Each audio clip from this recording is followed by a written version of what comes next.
اور وہ یہ کہ جس ملک میں ہمیں یہ کام کرنا ہے اس کا ماضی کیا ہے،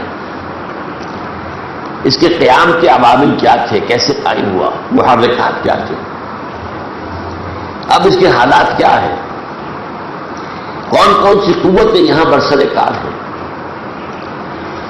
داخلی حوالے سے کیا کیا خطرات و خدشات ہیں، عالمی سطح پر بین الاقوامی سطح پر کیا اندیشے ہیں۔ ظاہر بات ہے کہ ان چیزوں کو اگر ہم سمجھیں گے نہیں تو گویا کہ ہم خلا میں کام کر رہے ہوں گے، ہمارا کوئی ریفرنس جو ہے ڈی فیکٹو جو حالات ہیں، جو واقعات ہیں، ان کے ساتھ جو ہے ہمارا وہ ذہنی رابطہ نہیں ہوگا۔ اب اس حوالے سے میں یاد دلا رہا ہوں آپ کو کہ مسلسل یہ 6 کتابیں میں نے لکھی ہیں اس موضوع پر۔ سب سے پہلے اسلام اور پاکستان، یہ 1967 میں چھائی ہوئی، آج سے 42 سال پہلے۔ پھر پاکستانی سیاست کا پہلا عوامی دور، یہ 1970 میں شائع ہوئی۔ پھر استحکام پاکستان، یہ 1985 میں شائع ہوئی۔ پھر استحکام پاکستان اور مسئلہ سندھ، یہ 1986 میں شائع ہوئی۔ پھر پاکستان کے وجود کو لاحق خطرات اور خدشات، یہ 2004 میں نے تقریر کی تھی۔ پھر علامہ اقبال قائد اعظم نظریہ پاکستان، یہ 2007 کی بات ہے۔ تو یہ 6 کتابیں تو سمجھیے کہ خاص اسی موضوع پر، اسی پہلو سے پاکستان کے احوال، اس کا پس منظر، اس کے عوامل، اس کے وجود میں آنے کا پروسیس کیا تھا، جینیسس آف پاکستان کیا ہے، مقاصد کیا تھے، کہاں سے چلے تھے، کہاں پہنچ گئے ہیں۔ تو یہ ظاہر بات ہے کہ یہ اگرچہ بظاہر وہ درس قرآن کے باب سے علیحدہ ہے، لیکن یہ کہ اس جد و جہد کے لیے بالکل ناگزیر ہے۔ اور ان سب سے بالا ترین میں سمجھتا ہوں کہ پھر 1985 ہی میں منہج انقلاب نبوی، الحمدللہ کہ اس نے اس بات کو کھول کر واضح کر دیا کہ یہ انقلاب کس طور سے آ سکتا ہے۔ اب اس تمہید کے بعد میں آج پہلے یہ چاہتا ہوں کہ جو آیات میں نے پڑھ کر سنائی ہے ان کا ترجمہ ضرور آپ کے سامنے پہلے رکھیں۔ عام طور پر یہ ہوتا ہے کہ گفتگو طویل ہو جاتی ہے تو پھر ان آیات کا حق ادا نہیں ہوتا۔ میری گفتگو کے موضوع کے ساتھ ان آیات کا بڑا گہرا تعلق ہے۔ سورہ اعراف کے اندر یہ بات بیان ہوئی کہ بنی اسرائیل کی نجات کے لیے اللہ نے حضرت موسیٰ کو بھیجا علیہ الصلوۃ والسلام، لیکن ظاہر بات ہے کہ حضرت موسیٰ کو بہت وقت لگا ہے فرعون کے ساتھ کشاکش مقابلہ۔ تو بنی اسرائیل نے کہا ان سے کہ اے موسیٰ، ہم تو آپ کے آنے سے پہلے بھی عذاب میں مبتلا تھے، فرعونی ہمیں ستا رہے تھے، مار رہے تھے، اور آپ کے آنے کے بعد بھی ہمارا حال وہی ہے۔ آپ کی بعثت سے ہماری تو تقدیر نہیں بدلی، ہمارے حالات تبدیل نہیں ہوئے۔ اس کے جواب میں حضرت موسیٰ نے فرمایا عسیٰ ربکم ان یہلک عدوکم، دیکھو قریب ہے کہ تمہارا رب تمہارے دشمن کو ہلاک کر دے گا۔ فرعون اس کا لاؤ لشکر ہلاک ہوئے۔ وَيَسْتَخْلِفَكُمْ فِي الْأَرْضِ، اور پھر تمہیں زمین میں حکومت عطا کرے گا۔ فَيَنْظُرَ كَيْفَ تَعْمَلُونَ، پھر دیکھے گا کہ تم کیا کرتے ہو، یعنی یہ پھر تمہارا امتحان ہوگا۔ یہ دنیا تو دارالامتحان ہے، ہر شخص، ہر قوم ایک امتحان سے گزر رہی ہے، گزر رہا ہے۔ اس حوالے سے یہ پاکستان کے حوالے سے یہ بات اس لیے میں نے آپ کے سامنے یاد رکھی ہے، پاکستان کا بن جانا واقعتاً کانگریس کے لیے موت تھا۔ انڈین نیشنل کانگریس جیسی جماعت، بہت وسیع جماعت، بہت مستحکم جماعت، بہت مضبوط جماعت، پھر ہندو سرمایہ دار، تعلیم یافتہ، صنعت و حرفت میں ہم سے بہت آگے، تجارت پر تو قبضہ ہی اس کا تھا۔ اور گاندھی نے چند دن پہلے کہا تھا کہ پاکستان صرف میری لاش پر بن سکتا ہے، تو واقعتاً یہ ان کی موت تھی کہ نہیں؟ عسیٰ ربکم ان یہلک عدوکم۔ پھر اللہ نے ہمیں حکومت دی، اس کے بعد سے ہم مسلسل ایک امتحان سے دوچار ہیں۔ فَيَنْظُرَ كَيْفَ تَعْمَلُونَ، پھر دیکھے گا اللہ تم کیا کرتے ہو۔ اچھا، اسی طرح یہ آیت نمبر 26 سے سورہ انفال کی، سورہ اعراف کے بعد فوراً انفال ہے۔ یہ آیت تو محسوس ہوتا ہے کہ جیسے پاکستان کی تحریک کا پورا نقشہ جو ہے ایک آیت میں۔ اب جو حضرات تو واقف نہیں کہ کیا حالات تھے، ہندوؤں کا کس طرح سے چنگھاڑتا ہوا سیلاب آ رہا تھا کہ بھارت کی اس پاک زمین، وہ تو سمجھتے تھے پوتر زمین جو ہے، اس کو یہ مسلمانوں کی نجاست سے پاک کر دیا جائے، یہ نجس ملش، یہ حالات تھے۔ ہم اقلیت میں تھے، اس وقت بھی ہندو ہم پر غالب تھا ہر اعتبار سے، تعلیم میں، صنعت میں، خدمت میں، تجارت میں، ہر چیز، سرکاری ملازمتوں میں آگے۔ اور یہ شدید اندیشہ تھا کہ اگر پاکستان ہندوستان علیحدہ نہ بنے اور ایک ہی ملک بنا تو ہندو اکثریت ہمیں برباد کر دے گی، تباہ کر دے گی، چھوڑے گی نہیں۔ اب یہ آج دیکھیے، وَاذْكُرُوا، ذرا یاد کرو اس وقت کو، اِذْ أَنْتُمْ قَلِيلٌ مُسْتَضْعَفُونَ فِي الْأَرْضِ، جبکہ تم تعداد میں کم تھے، قلیل تھے، اقلیت میں تھے، اور تمہیں دشمنوں نے دبایا ہوا تھا ہر اعتبار سے۔ پنجاب کہنے کو مسلم اکثریت کا صوبہ تھا، لیکن دبے ہوئے تھے مسلمان یہاں کے، یہاں کے زمینداروں کی زمینیں ہندو مہاجروں کے قبضے میں تھے۔ جو حالات تھے یہاں، یہ پوری انارکلی کے اندر ایک دکان تھی مسلمان کی، مستضعفون دبے ہوئے تھے، اور تخافون ان یتخطفکم الناس، وہ تو اس وقت کی حالت تھی، تم خوفزدہ تھے کہ لوگ تمہیں اچک لے جائیں گے اگر یہ ملک ایک وحدت کی حیثیت سے آزاد ہو گیا، اور ون مین ون ووٹ جو آج کا اصول ہے اس کی بنیاد پر یہاں نظام بنا تو پھر کیا ہوگا، لوگ کو چک کر لے جائیں گے۔ تو فرمایا فآواکم، تو اللہ نے تمہیں پناہ دی، وَأَيَّدَكُم بِنَصْرِهِ، تمہاری مدد کی اپنی خاص نصرت سے۔ اب یہ میں نے کتابوں کا حوالہ دیا ہے، استحکام پاکستان میں نے ثابت کیا ہے کہ قیام پاکستان بوجھ کا تھا۔ کوئی بھی دنیاوی اصول جو بھی ہیں سوشالوجی کے، پولیٹیکل سائنس کے، ان کے حوالے سے کسی طرح بات سمجھ میں آئی نہیں سکتی کہ پاکستان کیسے بن سکتا تھا۔ عام طور پر یہ سمجھا گیا تھا، یہ بارگیننگ ایشو بنایا ہے مسلم لیگ نے، آپ بڑی قیمت مانگتے ہیں، تھوڑے کے اوپر تیار ہوتے ہیں، تو اس طرح کا ایک بارگیننگ ایشو ہے بس، باقی تو کون سیریسلی کون سوچ سکتا ہے کہ بھارت کی تقسیم ہو جائے گی، ناممکن۔ اللہ نے تمہیں پناہ دی، اپنی خصوصی نصرت سے نوازا، اور تمہیں بڑی پاکیزہ چیزوں سے رزق عطا کیا، لعلکم تشکرون، تاکہ تم شکر کرو۔ اللہ کی اتنی بڑی بڑی نعمتیں، اتنے بڑے بڑے احسانات، اب ظاہر بات ہے کہ اس کے بعد دو ہی طرز عمل ہوتے ہیں، یا تو شکر یا کفران نعمت۔ لہذا میں نے تیسری آیت جو پڑھی ہے سورہ ابراہیم کی، استعاذ ربک، یاد کرو جب کہ تمہارے رب نے اعلان کر دیا تھا کھلم کھلا، لئن شکرتم لازیدنکم، دیکھو اگر تم شکر کرو گے میری نعمتوں کا، میرے انعامات کا، تو میں اور دوں گا اور دوں گا اور دوں گا، لیکن وَلَئِن كَفَرْتُمْ إِنَّ عَذَابِي لَشَدِيدٌ، اگر تم نے کفران نعمت کا معاملہ کیا تو پھر یہ سن لو میرا عذاب بھی بہت سخت ہے۔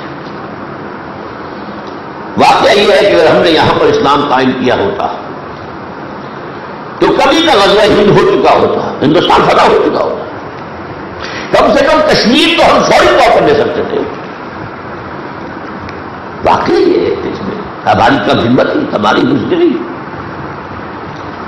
ہم نے اپنی امریکی آقاؤں کی خوشنودی کے لیے 1962 کا موقع کھو دیا، جب بھارت کا برا حال تھا چینیوں کے ہاتھ میں، مار پڑے تھے، سنہرا موقع تھا ہمارے لیے، کشمیر فوری طور پر ذرا سے دینے سے لے سکتے تھے، لیکن ہمارے آقا امریکی حکم آ گیا نہیں، ختم آ گیا نہ بڑھا۔ تو صورت حال یہ ہے جو ہمارا معاملہ بجائے اس کے کہ عزیز اللہ کو بڑھاتا، تمہیں اور آگے اضافہ دیتا اور دیتا، لیکن اس کی بجائے ہمارا جو طرز عمل رہا ہے وہ تو پھر عذاب کی طرف آیا ہے۔ فإن العذاب لشدید، سن 71 میں عذاب آیا، ملک 2 ٹکڑے، بدترین شکست، 93,000 قیدی ہمارا ہندو کا قیدی، ہندو کا، جن میں سے 50,000 کے قریب تو فوجی تھے، باقی سویلین تھے، بھیڑوں بکریوں کی طرح، جیسے کہ ڈیرہ غازی خان مظفر گڑھ سے بھیڑیں بکریاں آتی ہیں لاہور میں ذبح ہونے کے لیے، ٹرکوں میں بھر کر ایسے ہی ہمارے فوجی بھر بھر کر لے جائے گئے تھے۔ یہ عذاب الہی کا کوڑا پھوڑا، اور اب معلوم نہیں ہو سکتا ہے وَلَنُذِيقَنَّهُم مِّنَ الْعَذَابِ الْأَدْنَىٰ دُونَ الْعَذَابِ الْأَكْبَرِ لَعَلَّهُمْ يَرْجِعُونَ۔ یہ سورہ سجدہ میں قاعدہ بیان کیا گیا ہے کہ ہم کسی آخری اور بڑے عذاب سے پہلے چھوٹے چھوٹے عذاب دیا کرتے ہیں تاکہ شاید ہوش میں آ جائیں، جاگ جائیں۔ وہ ہمارے لیے چھوٹا عذاب تھا اس معاملے میں کہ ملک ختم تو نہیں ہوا تھا، چلیے 2 ٹکڑے ہوا، بنگلہ دیش ایک علیحدہ مسلمان ملک کی حیثیت سے موجود تو ہے۔ ویسے یہ بات ہمارے لیے بڑی صدمے کی تھی کہ انہوں نے اپنی پیشانی پر سے پاکستان کا لیبل اتارا اور خلیج بنگال میں فرق کر دیا، نام بھی پسند نہیں کیا۔ بہرحال استعاذ ربک لئن شکرتم لازیدنکم ولئن کفرتم ان عذابی لشدید۔ اور آخری آیت میں نے پڑھی ہے جو سورہ محمد صلی اللہ علیہ وسلم کی آخری آیت ہے، ان تتولوا یستبدل قوما غیرکم۔ دیکھو ہم نے تمہیں خاص مقام عطا کیا ہے، خاص حیثیت دی ہے، خاص مشن تمہارے حوالے کیا ہے، تمہیں موجودانہ قریب پر آزادی دی ہے، یہ ملک پاکستان دیا ہے، اس وقت کا عظیم ترین مسلمان ملک جیسے وجود میں آیا۔ تو یہ جو مشن تمہارے حوالے ہو رہا ہے، اگر تم نے اس کو پیٹھ دکھائی تو تمہیں ہٹائے گا اللہ، کسی اور کو لے آئے گا۔ یہ ہے گویا کہ چند آیات میں پاکستان کی پوری داستان، ہم کہاں کھڑے ہیں اس وقت، وہ ان آخری 2 آیتوں کے حوالے سے جان لیجیے۔ کیا پس منظر تھا وہ پہلی 2 آیتیں۔ اب آئیے اس وقت پاکستان کے امن میں استحکام کے اسباب کیا ہیں، کیوں غیر مستحکم ہے یہ ملک، کیوں اس کے بارے میں پیشین گوئیاں آتی رہتی ہیں روزانہ۔ کبھی کہتے ہیں 2006 میں 7 ٹکڑے ہو چکیں گے، وہ تو گیا، 2010 میں یہ ہو جائے گا، 2015 میں یہ ہو جائے گا، 2020 میں پاکستان کے نام سے کوئی ملک دنیا میں ہوگا ہی نہیں، اس سے پہلے برٹنائزیشن ہو جائے گی، وغیرہ وغیرہ وغیرہ وغیرہ، ایک کے بعد دوسرا، دوسرے کے بعد تیسرا، تھنک ٹینکس۔ یہ پیشین گوئیاں کیوں آ رہی ہیں، سبب کیا ہے؟ دیکھیے عدم استحکام کا ایک سبب سب سے بڑا وہ داخلی ہے، وہ ہمارے اپنے کرتوت ہیں۔ وہ کیا ہے؟ وہ یہ ہے کہ پاکستان ایک نظریاتی مملکت کی حیثیت سے قائم ہوا تھا، آئیڈیالوجیکل اسٹیٹ۔ اس نے اپنی آئیڈیالوجی سے انحراف کیا، لہذا اس کی بنیاد کوئی نہیں ہے، سیدھی سیدھی بات۔ یہ اگر سوشیولوجی اور پولیٹیکل سائنس کی اصطلاحات کے اندر بیان کیا جائے تو یہ بات یوں بنے گی کہ ہر ملک اور ہر قوم کو مجتمع رکھنے کے لیے کسی عصبیت کی ضرورت ہوتی ہے۔ یہ ابن خلدون کی اصطلاح ہے، کوئی چیز جو انہیں جوڑے، کوئی نیشنلزم ہو، نسلی قومیت، ریشیل نیشنلزم، لسانی قومیت، لنگوسٹک نیشنلزم، پھر پچھلی صدی کی پیداوار وطنی قومیت۔ ہمارے پاس تو نہ نسلی قومیت تھی نہ ہے، نہ لسانی قومیت تھی نہ ہے۔ یہ چیزیں تو ہمیں ڈیوائڈ کرنے والی ہیں، وہ لسان ہو، نسل ہو، یہ تو ہمیں تقسیم کرنے والی، سینٹریفیوگل فورسز ہے، یہ تو پھاڑنے والی ہے۔ وطنی قومیت، اس کی ہم نے کامل نفی پر روک بنایا، کاغذ سے لڑائی یہ تھی ہماری۔ ہم کہتے تھے وطن کی بنیاد پر ہمیں قوم نہیں، ان تازہ خداؤں میں بڑا سب سے وطن ہے، جو پیرہن اس کا ہے وہ مذہب کا کفن نفی کی۔ ورنہ کانگریس کا موقع یہی تھا، ہندوستان ایک وطن ہے، اس میں رہنے والے ایک قوم ہے، مذہب کا اپنا علیحدہ ہے، آپ اپنے گھر میں مذہب کی پریکٹس کیجیے، ہم اپنے گھر میں کریں گے، قوم میں ہم سب ہندی ہے، بس ہندی قومیت ہے، وطنیت، ہم نے کیا کریں۔ ہمارے تو جو ہے قومیت کا دار و مدار ہمارے دین پر ہے۔ یہ ہے جو علامہ اقبال کا فکر تھا، جو خاص طور پر 1930 میں نکھر کر سامنے آیا، ان کا جو خطبہ الہ آباد تھا اس میں، پھر شاعری کے اندر جس زوردار انداز میں انہوں نے باتیں کی ہیں، اس دور میں میں اور ہے جام اور ہے جام ہو، ساقی نے بنا کی روش لطف و ستم ہو، تہذیب کے اعظم میں کرشوائے صنم اور، مسلم نے بھی تعبیر کیا اپنا حرم اور، ان تازہ خداؤں میں بڑا سب سے وطن ہے، جو پیرہن اس کا ہے وہ مذہب کا کفن۔ اب یہ جو عصبیت تھی ہماری دینی، پہلے تو 50 برس میں ہم اسے ڈائلیوٹ کرتے چلے گئے، کمزور کمزور کمزور کمزور،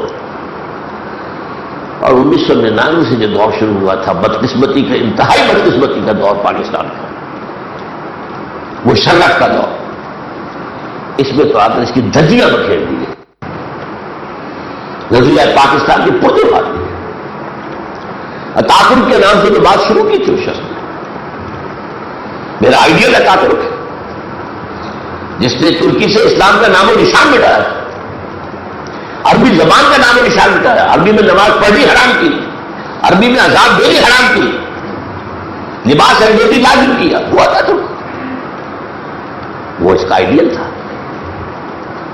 2 کتے اپنی گود میں لے کر اسے تصویر کھنچوائی تھی دنیا کو دکھانے کے لیے کہ میں تمہارا بھائی بند ہو گئی، تم مجھے کو کٹر مسلمان کا سمجھو۔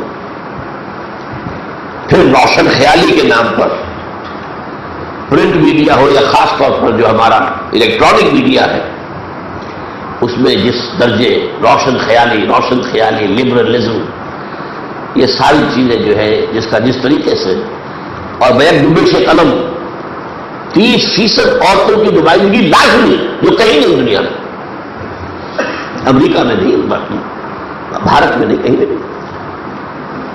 تو اس لیے گویا کہ ہمارے اس نظریاتی بنیاد کو ختم کر کے رکھا۔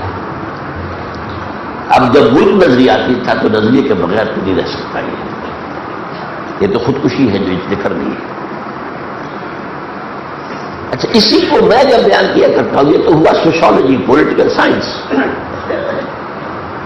ریشل نیشنلزم، لنگوسٹک نیشنلزم، وطنی قومیت، لیکن میں اسے قرآن مجید، حکمت قرآنی کی روح سے پیش کرتا رہا ہوں بار بار۔ بہت سی چیزیں آپ کے علم میں ہوں گی، صرف دہرانی میں پڑیں گی آج بھی مجھے۔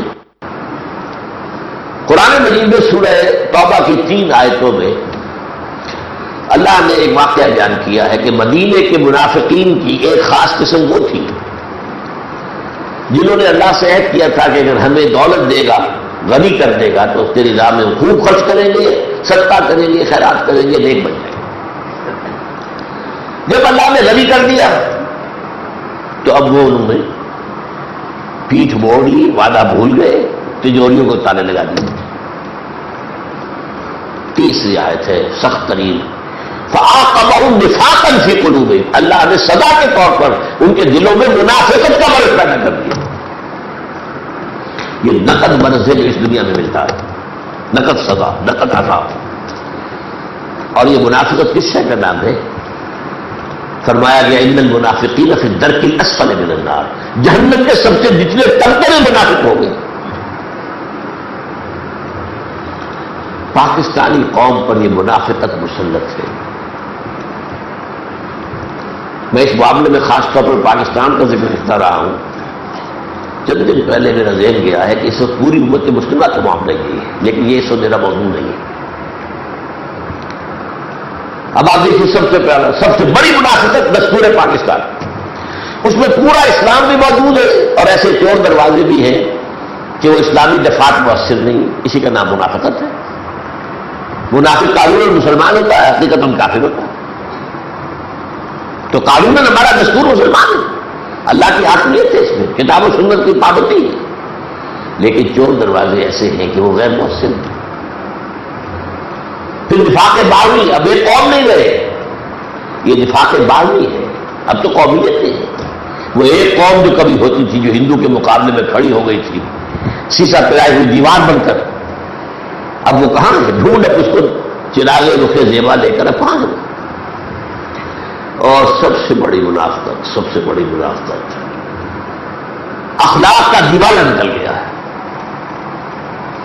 جھوٹ، وعدہ خلافی، خیانت اور غبن. حضور نے فرمایا 3 علامتیں ہیں نفاق کی. بخاری شریف کی روایت ہے. منافق کی 3 علامتیں. جب بولے جھوٹ بولے، وعدہ کرے تو وعدہ خلافی کرے، اور کہیں امین بنا دیا جائے تو خیانت کرے، غبن کرے. اب دیکھ لیجیے ہمارے یہاں جو جتنا بڑا ہے اتنا ہی بڑا جھوٹا، جو جتنا بڑا ہے اتنا ہی بڑا وعدہ خلاف، اور غبن تو اب اربوں روپے کے ہوتے ہیں. اس ملک کو جس طرح لوٹا گیا ہے، کھسوٹا گیا ہے. مدد کے نام سے باہر سے پیسے آئے اور یہیں پہ واپس جا کر یہاں کے لوگوں کے اکاؤنٹس میں جمع ہو گئے، دوبارہ وہاں جاتے. کوئی خیر اس ملک کے عوام تک نہیں. آپ بالفعل سے صورتحال کیا ہے؟ دیوالہ نکل چکا ہے ہمارا. یہ تو جیسے آپ دیکھتے ہیں اسپتالوں میں بستر پر پڑا ہوا مریض، ادھر ٹیوب لگی ہے، ادھر کچھ اور لگا ہوا ہے، لائف سپورٹ جسے کہتے ہیں. امریکہ جب تک چاہے گا اگر ان کے مقاصد پورا کرتے رہیں گے تو وہ یہ دلکیاں لگائے رکھے گا IMF کی طرف سے. لیکن وہ بھی اب جو کچھ آ رہا ہے بڑے حساب کتاب سے ترسا کے پورے، جس کو پنجابی ترلے لینا کہتے ہیں، وہ ترلے لینے کے بعد کہیں جا کر کچھ ملتا ہے. اب وہ کھلا جو معاملہ تھا وہ ختم ہو چکا. بہرحال اب جب اخلاق کا دیوالہ نکل گیا تو گڈ گورننس کہاں سے آ جائے گی؟ انقلاب اچھا کیسے ہو جائے گا؟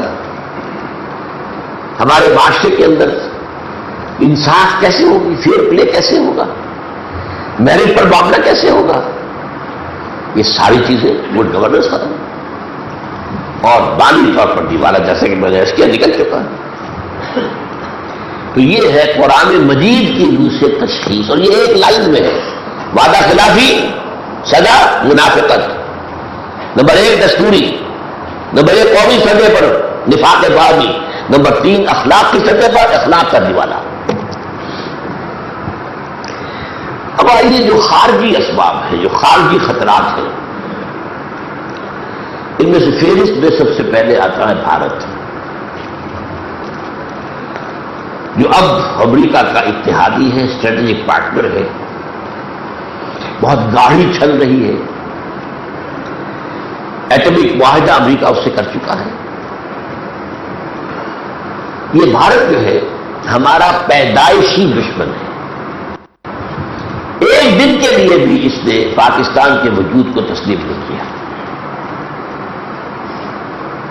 یہ تو ماؤنٹ بیٹن نے گاندھی کو پتہ نہیں کیا پٹی پڑھائی تھی کہ گاندھی مان گیا پاکستان بننا. ورنہ پٹیل اور نہرو دونوں نے کہا تھا ماؤنٹ بیٹن سے، ہمارے اندر ہمت نہیں، ہم باپو سے جا کے بات نہیں کر سکتے ہندوستان کی تقسیم کی، جاؤ تم جا کے بنواؤ. ماؤنٹ بیٹن نے بنوایا، اس کا چیلا بنا ہوا تھا ماؤنٹ بیٹن. اور میرا یہ خیال ہے کہ اس نے یہ یقین دلا دیا تھا کہ چند مہینوں کے اندر اندر ہم پاکستان ختم کر دیں گے. لیکن اس وقت معاملہ ہو جانے گا. جس طرح ہمارے فنڈز روک لیے گئے، ہمارے اسلحہ ہمارا روک لیا گیا، اس وقت پیش نظر کیا تھا؟ جس طرح کشمیر کا معاملہ کیا گیا، ریلیٹیو عوارڈ کے اندر بے ایمانی کی گئی، سب کیوں کس لیے تھا؟ اور جو اس نے کہا تھا وہ اگر ہو گیا ہوگا تو واقعی چند مہینے میں پاکستان ختم تھا، وہ تو قائد اعظم اڑ گئے. حالانکہ واقعہ یہ ہے کہ یہ پوزیشن ان کی ذرا مشکل ہو گئی تھی کہ انڈین کانگریس قبول کرنے کو تیار ہے. ماؤنٹ بیٹن جو ہے گورنر جنرل انڈیا کا بھی پاکستان کا بھی، ٹھیک ہے دونوں کا ہو جائے. کمانڈر ان چیف بھی دونوں کا مشترک تھا. یہی وجہ ہے کہ کشمیر میں ہم اقدام نہیں کر سکے. لیکن ماؤنٹ بیٹن گورنر جنرل ہو جاتا پاکستان کا تو پھر پاکستان چند مہینوں میں ختم ہو جاتا. یہ بھی اللہ تعالیٰ کی طرف سے اس کے بقا کی ایک سبیل ہوئی. جہاں تک بھارت کا معاملہ ہے، اس کو میں کہا کرتا ہوں کہ نیش اقرب ناس پہ کی نست، اقتضائے طبیعتش این است. دیکھیے بچھو جو ہے ڈنک مارنا اس کی فطرت میں ہے، آپ سے کوئی دشمنی نہیں ہے اس کی. بچھو کا ڈنک کسی کینے کی وجہ سے نہیں، بغض کی وجہ سے نہیں، دشمنی کی وجہ سے نہیں، تو اس کی طبیعت کو تقاضا ہے ڈنک مارنا. تو پاکستان کے بارے میں بھارت کا معاملہ کیا ہے کہ یہ تو اس کی فطرت کا تقاضا ہے، اس کی سرشت کا تقاضا ہے. اور وہ تو یوں سمجھیے کہ کافی طویل عرصے تک ہمیں کچھ امریکہ کا کور ملا رہا. ہم امریکہ کی گود میں بیٹھ گئے، کنٹینمنٹ آف رشیا پالیسی کے اندر ہم شامل ہو گئے، لہذا امریکہ نے کچھ ہمیں سپورٹ کیا، لہذا بھارت کوئی اقدام نہیں کر سکا. بھارت میں اس وقت بہت سے لوگوں کو تو شاید یاد بھی نہ ہو، یہ جو ایک non aligned movement NAM، non aligned, نہ ہم امریکہ کے ساتھ ہیں نہ روس کے ساتھ ہیں، چائنا اور بھارت اور انڈونیشیا اور مصر، یہ نان الائنڈ موومنٹ تھی. لیکن یہ کہ پاکستان کیونکہ براہ راست امریکہ کا اتحادی بن گیا تو اسے کچھ سپورٹ ملی ہے. اچھا، جب صورتحال تبدیل ہوئی، جب امریکہ نے فیصلہ بدل لیا، حالات بدل گئے، USSR ختم، اب ہے کنٹینمنٹ آف چائنا پالیسی، اب انڈیا کی اہمیت ہے،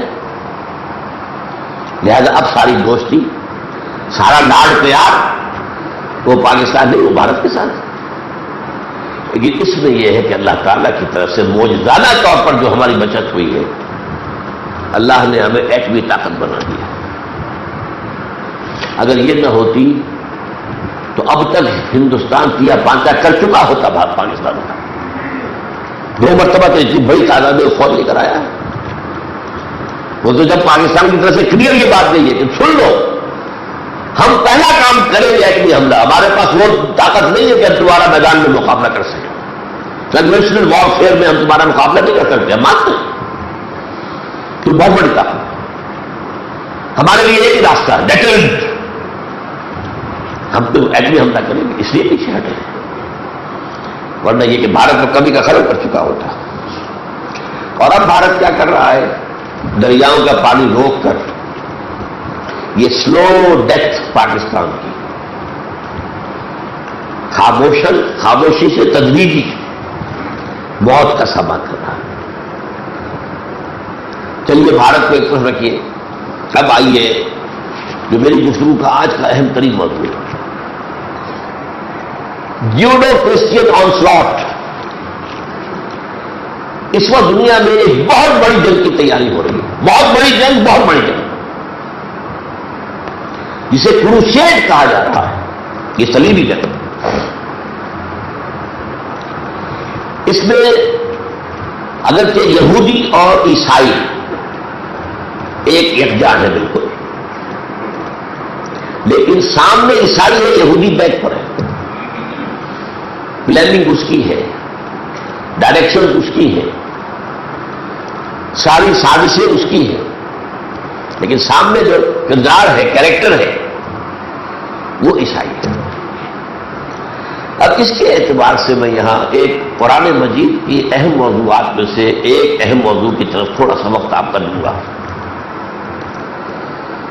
یہ چونکہ اب جو سامنے آ رہا ہے معاملہ مسلمانوں کا اور ادھر یہودی اور عیسائی، ان کے درمیان زبردست خونی تصادم، جس کے بارے میں حضور نے فرمایا ہے کہ عیسائی تم پر 80 جھنڈے لے کر حملہ آور ہوں گے اور ہر جھنڈے کے نیچے 12,000 فوج ہوگی، 9.5 لاکھ فوج کے ساتھ تم پر حملہ آور ہوں گے اور اتنی ہلاکتیں ہوں گی. ایک حدیث میں آیا ہے کہ اگر ایک باپ کے 100 بیٹے ہوں گے تو 99 مر جائیں گے، ایک بچے گا. اور اتنی لاشیں ہوں گی، اٹلا ہوا ہوگی زمین لاشوں سے کہ پرندہ وہ اترنا چاہے گا، کوئی خالی جگہ مل جائے جہاں لاش نہ ہو. ایک تو ہے نا جو مردار خور ہے، انہیں تو چاہیے لاش ملے تو اور کیا چاہیے انہیں، لیکن جو نفاست پسند پرندے ہوتے ہیں وہ نہیں اترتے، وہ تو اس گندگی پہ نہیں اترنا چاہتے. تو حضور فرماتے ہیں بندہ اڑتا رہے گا، اڑتا رہے گا، اڑتا رہے گا، اسے جگہ نہیں ملے گی نیچے اترنے کی، یہاں تک کہ وہ بے دم ہو کر گرے گا تو لاش پڑ گرے گا. کانفلنٹ کی تیاری اس وقت ہو رہی ہے، اس میں جو یہودی اور عیسائیوں کا رول ہے اسے سمجھیے ذرا تاریخی اعتبار سے۔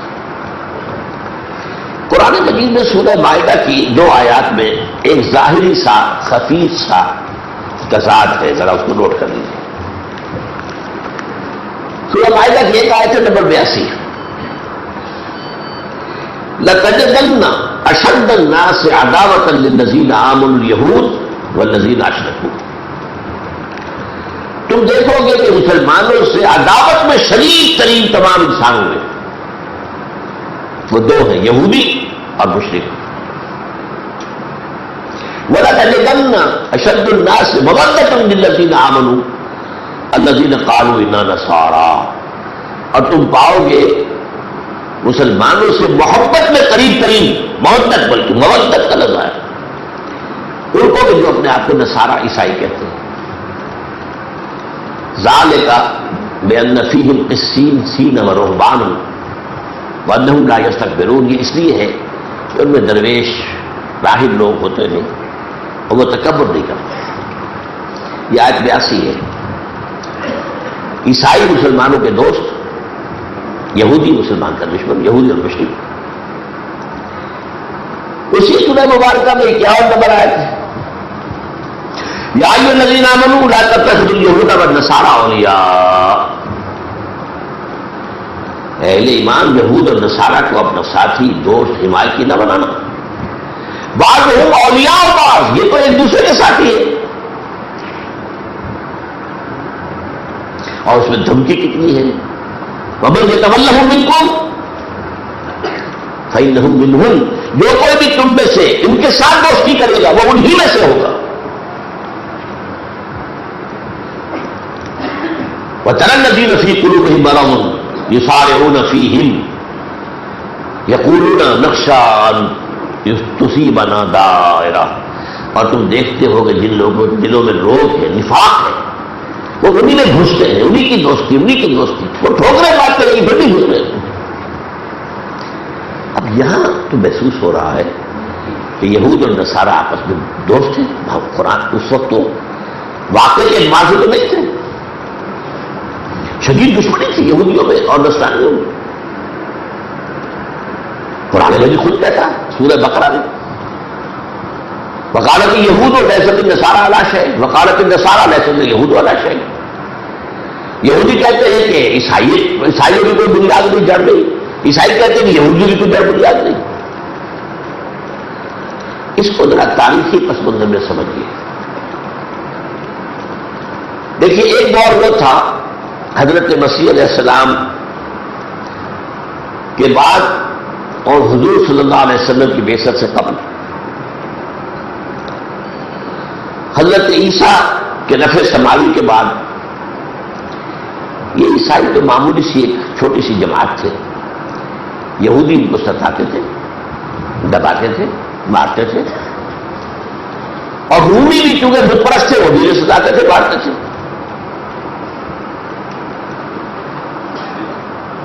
اور آپ کو معلوم ہے کہ ٹائٹس رومی نے 70 عیسوی میں، یعنی حضرت عیسیٰ کے رفع سماوی کے 40 برس بعد، ایک دن میں 1,37,000 یہودیوں کو یروشلم میں قتل کیا۔ ٹائٹس رومی، ابھی عیسائی نہیں تھے، یہ ابھی بت پرست تھے۔ 67,000 کو قیدی بنایا، ان کا جو ہیکل تھا گرا دیا، آج تک گرا پڑا ہے، آج تک۔ اور اس سے کہہ دیا نکل جاؤ یہاں سے، فلسطین میں تمہاری جگہ نہیں ہے، جاؤ جہاں چاہے تمہارا سیخ سمائے۔ اسے وہ کہتے ہیں ڈائسپورا، یہ پھر پوری دنیا میں پھیل گئی، جہاں سیخ سمائے، یورپ میں چلے گئے، روس میں چلے گئے، شمالی افریقہ میں چلے گئے، ایشیا کے مختلف ملکوں میں آ گئے۔ اچھا عیسائیوں پر بھی آپ کے علم میں ہوگا کہ رومی جو ہے ظلم کرتے تھے۔ یہ اصحاب کہف کون تھے؟ یہ عیسائی تھے، وہ واحد ہو گئے، اس لیے کہ حضور سے پہلے، ابھی حضور کی بعثت نہیں ہوئی تو اسلام جو ہے وہ عیسائیت ہی ہے نا۔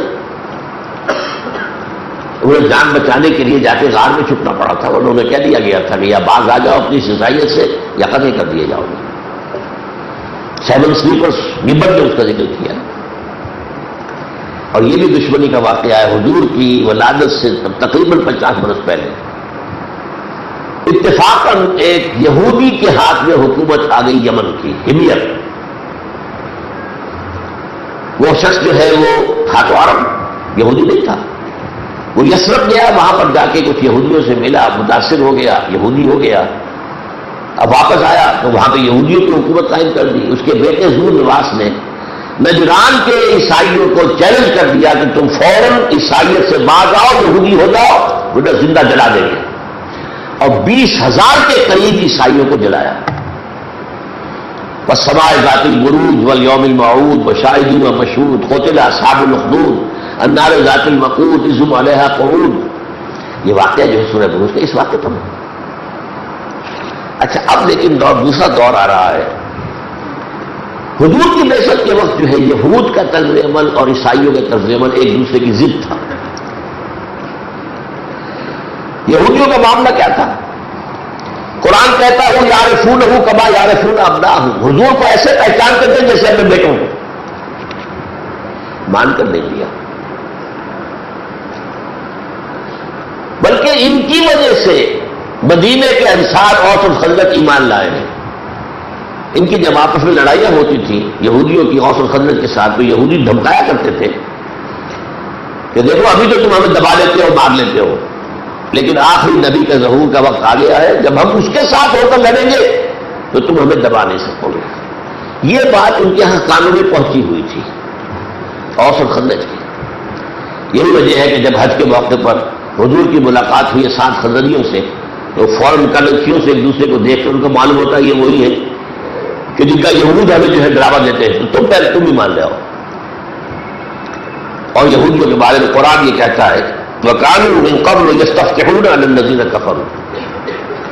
وہ تو اللہ سے دعا کیا کرتے ہیں، اے اللہ اس آخری نبی کو بھیج دے تاکہ ہم اس کے ساتھ ہو کر ان کافروں کا مقابلہ کریں، انہیں دبا سکیں. لیکن ان کی بدبختی کیا ہوئی، ان کی شیطنت کیا تھی. وہ سمجھتے تھے کہ ہمارے اندر ہی سے آخری نبی آئے گا. 2000 سال سے نبوت جو ہے ہمارے گھر میں موسیٰ اور ہارون سے لے کر، تو اب بھی جو نبی آئے گا. اور عیسائی میں وہ آ گئے بنی اسماعیل میں سے. تکبر اور حسد جو ابلیس کے 2 جرم تھے جس کی وجہ سے اس نے حضرت آدم کے خلاف بغاوت کی ہے اور اللہ کے حکم کے خلاف ورزی کی ہے، وہی 2 جرم ان کے تھے. حسد من عند انفسہم، حسد اور تکبر. تو یہودیوں کا تو یہ معاملہ رہا، دشمنی بدترین. حضور نے میثاق مدینہ میں جکڑ لیا تھا، پھر بھی قدم قدم پر وعدہ خلافی، صلح کو توڑنا. اب عیسائیوں کی بات نوٹ کیجیے. آپ نے سنا ہوگا حضور ابھی اپنے بچپن میں شام کے سفر پر گئے تھے اپنے چچا ابو طالب کے ساتھ، ایک تجارتی قافلے کے ساتھ. وہاں ایک بحیرہ راہب نے پہچان لیا یہ تو آخری نبی ہے. ابو طالب سے کہا دیکھنا اس بچے کو یہودیوں سے بچا کر رکھنا، کہیں ان کا بس چل گیا، ان کے علم میں آ گیا، وہ قتل کر دیں گے. پھر سلمان فارسی کو حضور کا راستہ دکھانے والا ایک عیسائی راہب. پھر آپ کو معلوم ہے مسلمان جب پناہ گزین ہوئے نجاشی کے ہاں، تو نجاشی نے پناہ دی، عیسائی تھا. حضرت جعفر طیار کی تقریر سن کر اس نے کہا کہ بالکل جو بات اس کہی ہے سورہ مریم کے دوسرے رکوع میں وہی 100% درست ہے. پھر حضور نے جب خطوط لکھے، ہرقل چاہتا تھا کہ وہ عیسائی سے اب جو ہے مسلمان ہو جائے. جیسے کبھی 300 برس پہلے کانسٹنٹائن جو تھا وہ جب عیسائی ہوا ہے تو پوری سلطنت عیسائی ہو گئی تھی. وہ یہ چاہتا تھا کہ ہمارا نظام انٹیکٹ رہے، لیکن یہ کہ اس کی سلطنت کے کاربرداروں نے نہیں مانا تو وہ محروم ہو گیا. لیکن اس نے عزت کی، یہ سفیر گیا تھا مقوقس شاہ مصر، اس نے تو حضور کو تحفے بھیجے. ماریہ قبطیہ رضی اللہ تعالیٰ عنہ، جن سے پھر حضور کے فرزند ابراہیم جو ہے وہ تولد ہوئے. یہ ہے طرز عمل کی جو رہا ہے عیسائیوں کا حضور کے ساتھ، اور وہ ہے طرز عمل جو یہودیوں کا رہا ہے. آخری بات، خلافت راشدہ کا معاملہ جب آیا ہے، اس میں سب سے پہلا کام جو ہے جو بہت بڑا ہوا کہ جب بیت المقدس فتح ہوا حضرت عمر رضی اللہ تعالیٰ عنہ کے ہاتھ پر، اور عیسائیوں نے ہینڈ اوور کیا تھا بیت المقدس بغیر دل کے. لیکن وہاں شرط لگاتی تھی کہ آپ یہاں یہودیوں کو آباد نہیں ہونے دیں گے. وہ حضرت عمر نے ان پر رحم کھاتے ہوئے پھر یہ طے کیا کہ اس یہودی یہاں آ سکیں گے، اپنے مقامات مقدسہ کی زیارت کریں اور چلے جائیں، آباد نہیں ہوں گے. اس کا وعدہ تھا حضرت عمر کے اور عیسائیوں کے ملک. اور اب آ رہی اصل کانٹے دار بات. جب 712 عیسوی میں حضور کے انتقال سے سمجھیے کہ 80 برس بعد طارق ابن زیاد جب داخل ہوئے ہیں اندلس میں، اسپانیہ میں، تو وہاں پر جو یہودی آباد تھے، عیسائی ان پر ظلم کرتے تھے، بانٹتے تھے، ان کی نفرت کرتے تھے، شدید ان کی بے عزتیاں کرتے تھے، ٹارچر کرتے تھے. لہذا انہوں نے طارق ابن زیاد کو راستے بتائے، ادھر سے آؤ، ادھر سے آؤ، ادھر سے حملہ کرو، ادھر سے کرو. اور فتوحات میں فائدہ ہوا مسلمانوں کو، تو مسلمانوں نے یہودیوں کو اپنے سر پر بٹھایا اسپانیہ کے اندر. بڑی عزت، بڑا اکرام. محسن تھے، راستہ دکھانے والے تھے، فتح میں مدد دینے والے تھے. یہی وجہ ہے کہ بینگورین جو پہلا وزیر اعظم تھا اسرائیل کا، اس نے یہ لکھا ہے اپنی کتاب میں، the golden era of our diaspora, یہ جو ہم منتشر رہے پوری دنیا کے اندر، جو 70 عیسوی کے بعد سے اس پورے عرصے کے دوران ہمارا گولڈن ایرا جو ہے وہ مسلم اسپین تھا. وہاں ہمیں جو راحت ملی، جو آرام ملا، جو چین ملا، جو عزت ملی، جو وقار ملا، وہ پوری دنیا میں کہیں نہیں ملا. بس وہیں سے انہوں نے پینترا بدلا ہے. یہ بات اب کانٹے کی بات ہے. اب تک دشمنی چل رہی ہے، عیسائی یہودی کے دشمن، یہودی عیسائی کے دشمن. اور یہ کروسیڈ جو پہلی کروسیڈ ہوئی ہے، اس تک معاملہ یہ تھا کہ عیسائی فوجیں جہاں جہاں سے گزری انہوں نے یہودیوں کی بستیوں کو بھی تاراج کیا اور مسیکر کیا یورپ کے اندر، اور خود بیت المقدس کے اندر آ کر عربوں کو بھی مسیکر کیا، قتل عام، اور یہودیوں کا بھی. اس لیے کہ اس وقت تک عیسائی جو ہے وہ سمجھتے تھے کہ ہمارا جو ہم جسے خدا کا بیٹا کہتے ہیں اس کو سولی چڑھانے والے ہی ہیں، اسے یہ ولد الزنا کہتے ہیں.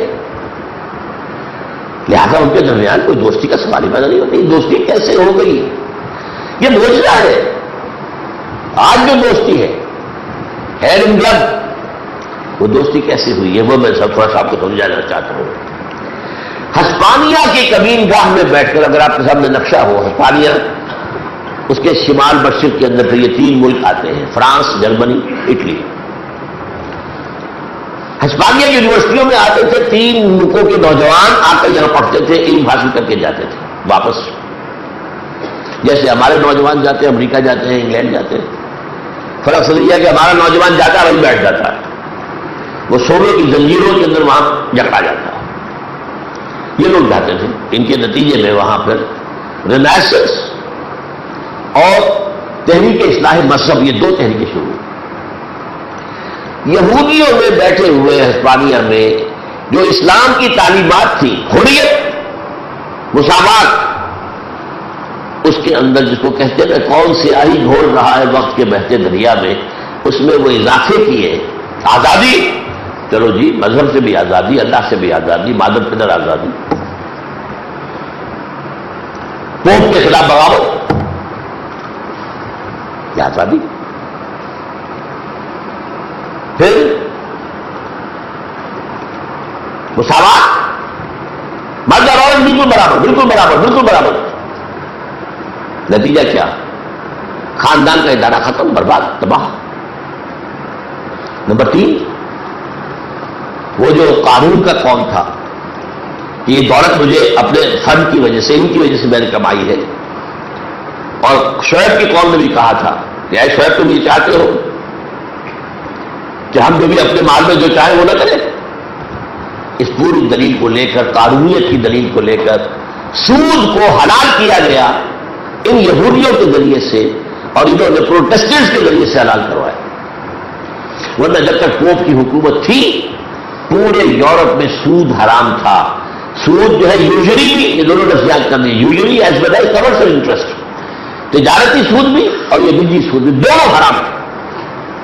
لیکن پھر کیلوین نے وہ کتاب لکھی ہے، اس کے نتیجے کے اندر بعد میں وہاں پر پورا جو ہے سودی نظام آ گیا. اس کے بعد انہوں نے کیا کیا؟ اب وہ دول یورپ کو آپس میں لڑاتے تھے، جنگیں ہو رہی ہیں فرانس کی اور انگلستان کی، دونوں حکومتوں کو پیسہ چاہیے اسلحہ کے لیے، بینکرز یہودی ہیں، وہ منہ مانگے شرح سود کے اوپر قرض دے رہے ہیں۔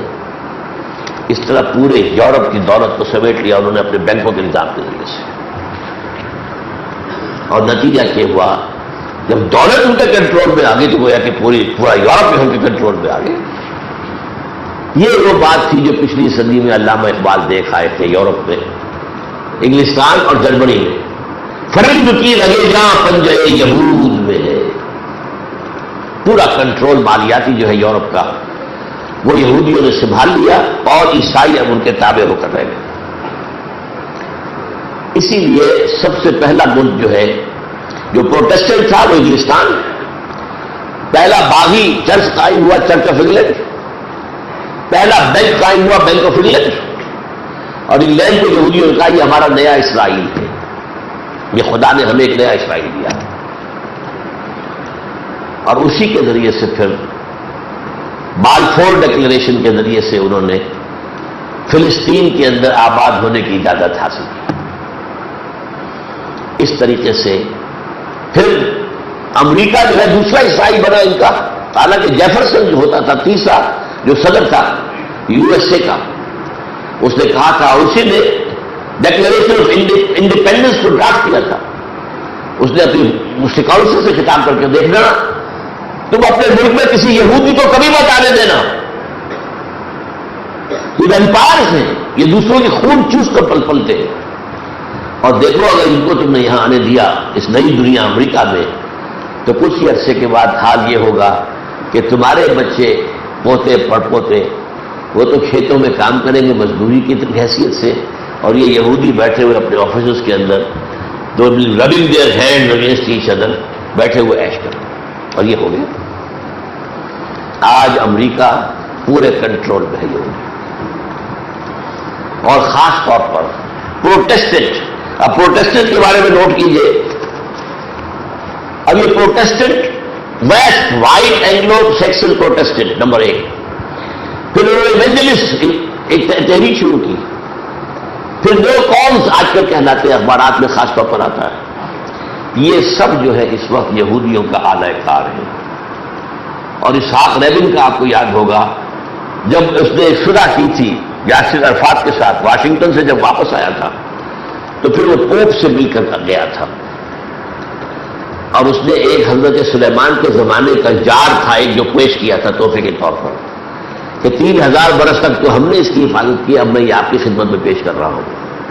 اور آپ کو معلوم ہے کہ رومن کیتھولک چرچ نے بھی پھر فیصلہ دے دیا کہ حضرت عیسیٰ کو سولی دینے والے یہودی نہیں، معاذ اللہ، حالانکہ ان کی انجیل متی کی انجیل کے اندر پوری تفصیل موجود۔ اس وقت صورت کیا ہے؟ یہ ایک ہے، اب یا ایھا الذین آمنوا لا تتخذوا اليہود والنصارى اولیاء بعضهم اولیاء بعض۔ اس وقت ایسا نہیں تھا، اس وقت وہ آیت نمبر 82 جو ہے وہ اس وقت کے حالات کی عکاسی کرتی ہے، اور آیت نمبر 51 جو ہے یہ پیشین گوئی تھی جو آج پوری ہو رہی ہے۔ یہ بالکل ایک دوسرے کے ساتھ گٹھ جوڑ کے اندر ہے، اور مسلمانوں کے خلاف جو ہے ان کا سب سے بڑا جو ہے مرحلہ اب شروع ہو چاہتا ہے۔ اب دیکھیے کہ یہ جو آنسلاٹ ہے جیوڈو کرسچن آنسلاٹ، وہ جیوڈو کرسچن کی تفصیل میں نے بیان کر دیا آپ کے ساتھ۔ پہلے نوٹ کیجئے کہ ٹوائنبی نے 1950 میں سیولائزیشن آن ٹرائل کتاب لکھی، and the world and the war کے نام سے، اور اس نے کہا 21ویں صدی کی جنگ کیپٹلزم اور کمیونزم کے درمیان نہیں ہوگی، عیسائیوں اور مسلمانوں کے درمیان ہوگی۔ 1950، اور اس نے کہا communism can not sustain it self, یہ کمیونزم قائم نہیں رہ سکے گا، اور اسے کہہ رہا 1950 میں، جبکہ کمیونزم بڑے عروج پر تھا، جنگل کی آگ کی طرح پھیل رہا تھا، پورا مشرقی یورپ بھی ہل کے نیچے آ چکا تھا، امریکہ برطانیہ وغیرہ جو ہے کانپ رہے تھے، خلا میں وہ آدمی بھیج چکا تھا اپنا، اسپوٹنک جا چکا تھا۔ لیکن یہ ہے کہ یہ کہا ٹوائنبی نے کہ 21ویں صدی کی جنگ جو ہوگی it will be between the not between the communists and capitalists, but between the Christians and Muslims. باقی میں حدیث سنا چکا ہوں حضور کی صلی اللہ علیہ وسلم ہے. بخاری میں ہی 2 حدیثیں موجود ہیں. ایک کی روایت کو میں نے تفصیل بتا دی کہ 80 جھنڈے لے کر عیسائی رومی تم پر حملہ آور ہوں گے اور ہر جھنڈے کے نیچے 12,000 فوج. آج کل معلوم ہوا کہ 12,000 ایک ڈویژن ہوتا ہے، تو گویا کہ 80 ڈویژن فوج کے ساتھ حملہ ہوگا. اس کے بعد ایک اور حدیث میں آیا ہے اسی بخاری میں کہ ہر جھنڈے کے نیچے 10,000 ہوگا، لیکن پھر اسی راوی نے تصحیح کی کہ نہیں 12,000 ہوگا.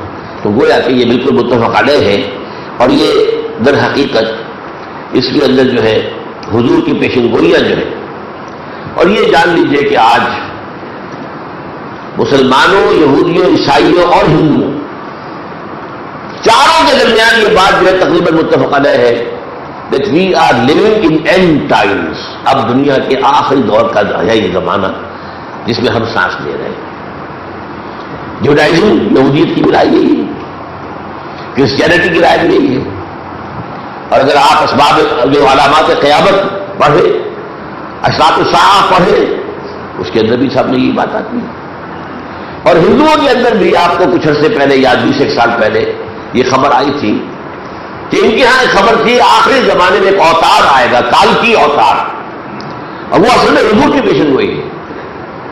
چنانچہ ان کے بہت سے رشی وغیرہ جو ہیں، شنکر آچاریہ وغیرہ، انہوں نے یہ مانا کہ ہاں کالکی اوتار جس کا ذکر ہے وید کے اندر یہ محمد ہی ہے صلی اللہ علیہ وسلم. مان نہیں رہے وہ، تو ایسے ہی جیسے یہودیوں نے نہیں مانا.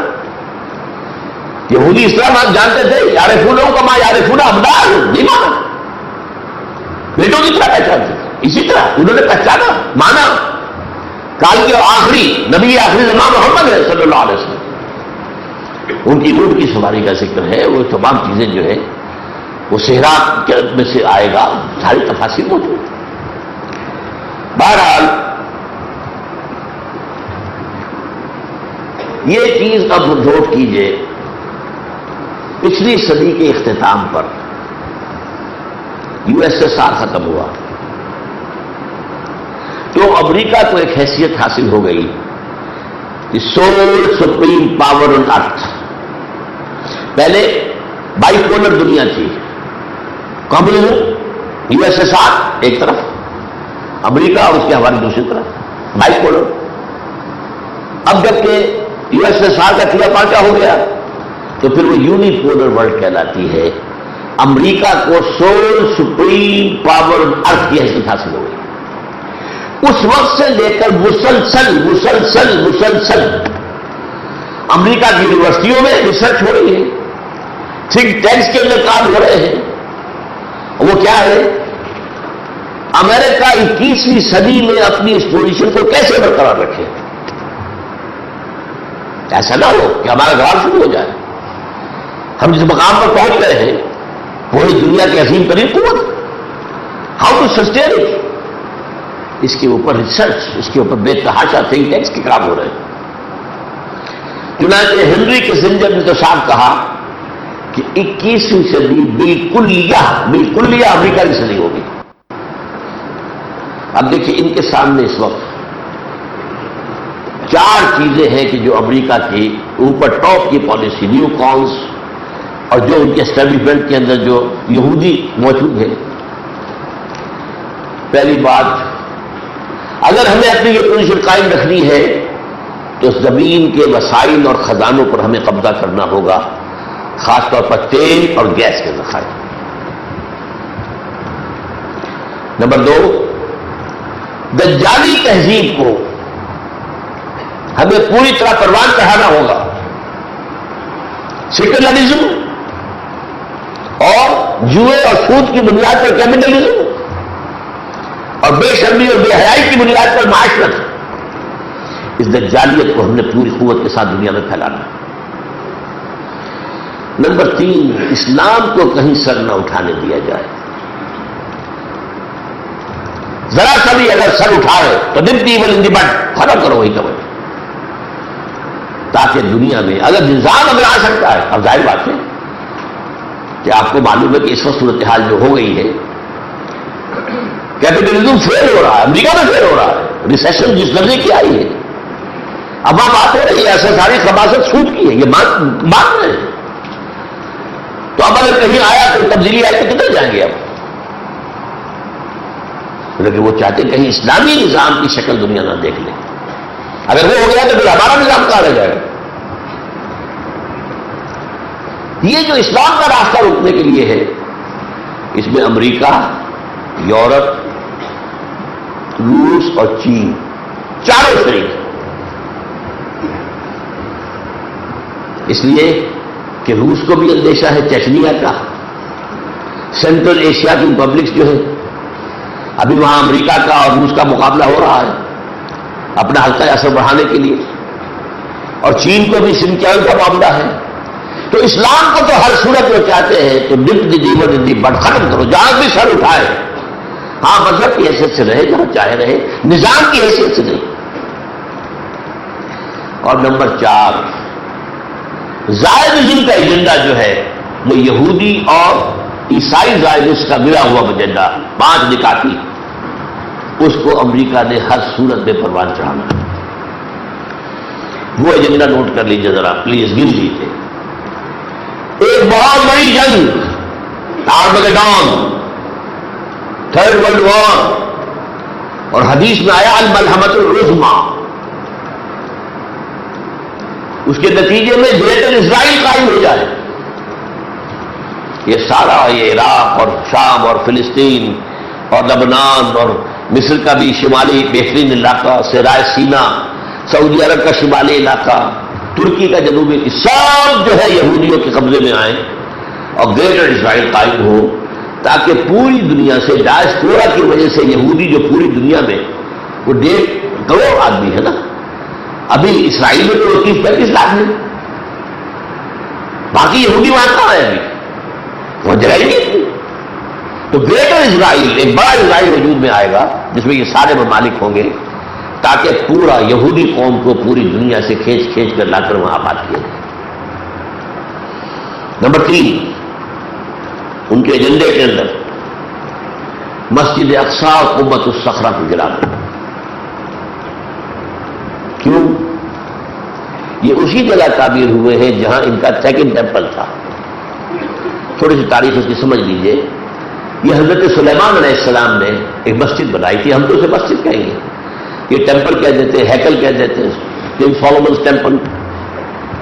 یہ 1000 قبل مسیح میں بنائی تھی۔ 587 قبل مسیح میں نبوکدنضر بیبلونیا کا بادشاہ، اس نے حملہ کیا تھا، اس نے گرا دیا تھا اس کو۔ تقریباً 100 برس کے بعد پھر یہودیوں نے دوبارہ بنایا۔ 70 عیسوی میں ٹائٹس نے گرا دیا، وہ میں آپ کو بتا چکا ہوں، ٹائٹس رومن۔ 1,37,000 یہودی ایک دن میں قتل کیے، 67,000 کو قیدی بنایا، تمام دراز قد خوبصورت عورتوں کو رکھ لیا گیا اپنے استعمال کے لیے۔ وہ بدترین دور آیا تھا، بدترین دور، اور اس کو گرا دیا، وہ گرا ہوا، آج تک گرا ہوا ہے۔ اچھا، جب یہ گر گئی جو جگہ خالی تھی، اس کا نام ہے ٹیمپل ماؤنٹ۔ یہ اصل میں ایک پہاڑی ہے یروشلم کے اندر، جس کے اوپر مستطیل ایک میدان ہے، مستطیل ریکٹینگولر، ٹاپ کے اوپر، وہیں پر یہ ہیکل تھا اونچائی پر۔ اب ظاہر بات ہے کہ جب حضور صلی اللہ علیہ وسلم معراج پر گئے ہیں تو اس وقت تو یہاں پر کوئی ہیکل نہیں تھا، وہ تو سن 70 عیسوی کا گرا ہوا تھا، حضور تو گئے ہیں 610 کے آس پاس۔ اب وہاں اس کے بعد جو ہے عیسائیوں نے وہاں پر رکھ کر کنیسہ بنایا۔ حضرت عمر جب گئے ہیں، جب نماز کا وقت ہوا ہے تو کہا وہاں عیسائیوں نے کہ آپ یہی نماز پڑھاتے ہیں؟ نہیں، اگر میں نے یہاں نماز پڑھی تو مسلمان اس کو مسجد بنا لیں گے، وہاں سے باہر آ کر آپ نے وہاں پہ مسجد عمر بنی ہوئی ہے، پھر مسجد اقصی بن گئی۔ اب یہاں پر، اور یہاں سے حضور کا سفر شروع ہوا تھا آسمانی معراج کا، وہ چٹان، اس کے اوپر ایک قبہ، ایک باب گنبد بنا ہوا ہے، قبۃ الصخرہ، بہت بڑی چٹان کے اوپر وہ ایک بہت بڑا قبہ۔ ان کو گرائیں گے تو اب ان کا 3rd ٹیمپل بنے گا۔ نمبر 4، ان کو گرا کر 3rd ٹیمپل کی تعمیر، اور نمبر 5، وہاں لا کر حضرت داؤد کا تخت رکھنا، اس کے مطابق آگے عیسائیوں کا خیال ہے حضرت مسیح اتریں گے دوبارہ، جو ہمارا بھی خیال ہے نزول مسیح، اور وہاں بیٹھ کر وہ دنیا پر حکومت کریں گے. ان کے ذریعے سے ایک عالمی حکومت قائم ہوگی، اسلامی عالمی حکومت. عیسائیوں کا خیال بھی ہے. یہودی سمجھتے ہیں کہ ان کا مسیح ابھی تک وہ اس کے انتظار میں ہے. جو حضرت مسیح آنے سے مانا نہیں، انہیں تو کافر قرار دیا، مرتد قرار دیا، واجب القتل قرار دیا. وہ سچویشن ویکنٹ ہے. وہ کہتے ہیں وہ آئے گا، وہ پوری دنیا پر حکمرانی کرے گا، اور اسے عیسائی کہتے ہیں anti Christ.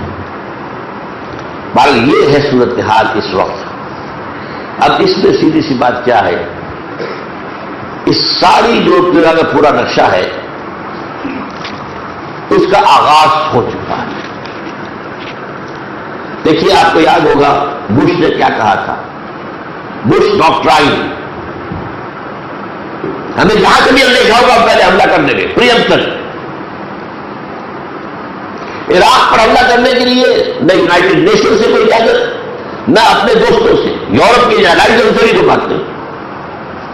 We should go it ourselves. اور سب سے پہلے اس نے لفظ کروسیڈ استعمال کی. بعد میں اس نے کہا غلطی ہو گئی، زبان سے نکل گیا، لیکن یہ کہ نکل جاتی ہے جس کے منہ سے سچی بات مستی میں. فقیہ مصلحت بیچ سے وہ زندے بادہ خارج شاہ، بات تو صحیح نکلی تھی. پھر اس نے یہ بھی کہا یہ مسلمان جو ہے یہ ہسپانیہ سے لے کر انڈونیشیا تک خلافت کا نظام قائم کرنا چاہتے ہیں، جو ہم کسی صورت نہیں ہونے دیں گے. یہ اوپن ڈکلریشن آف وار پورے عالم اسلام کے خلاف. اب ظاہر بات ہے کہ اس قدر بڑا جو ہے ایک مہم پوری دنیا کو سر کرنے کی، عالم اسلام کے جب زراعت ذخائر تیل کے اور گیس کے اوپر قبضہ کرنا، طاقت چاہیے، قوت چاہیے، اسلحہ چاہیے، پیسہ چاہیے. ان پیسوں کے حصول کے لیے ان بدبختوں نے ٹوین ٹاور خود گرائے، یہودیوں نے نیپال نے خود گرائے، تاکہ امریکی جو عوام ہے ان کے اندر ایک ہسٹیریا پیدا ہو جائے، پاگل ہو جائے اس سے، اور پھر وہ بڑی سے بڑی رقم جو ہے سینکشن کرنے کو تیار ہو جائے. اس کے لیے یہ کام خود کیا انہوں نے. اور میں اب اس کے لیے آپ کو یہ دے رہا ہوں ذرا، اگر اس کا حوالہ تو میں کافی دیر سے دے رہا ہوں. یہ دی فلاڈیلفیا ٹرمپٹ ایک رسالہ نکلتا ہے. فلاڈیلفیا بہت بڑا اہم شہر ہے امریکہ کا، اور یہ پروٹیسٹنٹس کا بہت بڑا رسالہ ہے، ملینز میں چھپتا ہے، ایونجلسٹ کا. اور اس نے صاف لکھا ہے، یہ کور سٹوری یہ بھی دیکھ سکتے ہیں آپ، اور یہ میں نے پھر اپنے کتابچے میں اس کو شائع کیا تھا. اور کیا لکھا ہے، most people think the crusades are a thing of the past, over for ever. اکثر لوگ یہ سمجھتے ہیں کہ صلیبی جنگیں تو ماضی کی بات تھیں جو ہمیشہ کے لیے ختم ہو چکی ہیں. But they are wrong. Preparations are being made for a final crusade. ان کا خیال غلط ہے. اب آخری crusade کے لیے تیاریاں ہو رہی ہیں. And it will be the bloodiest of all. یہ سب سے زیادہ خوریش، سب سے زیادہ خوریزی کرنے والی ذلیل جنگ یہ ہوگی جس کی تیاری ہوگی. And prepare for the shock.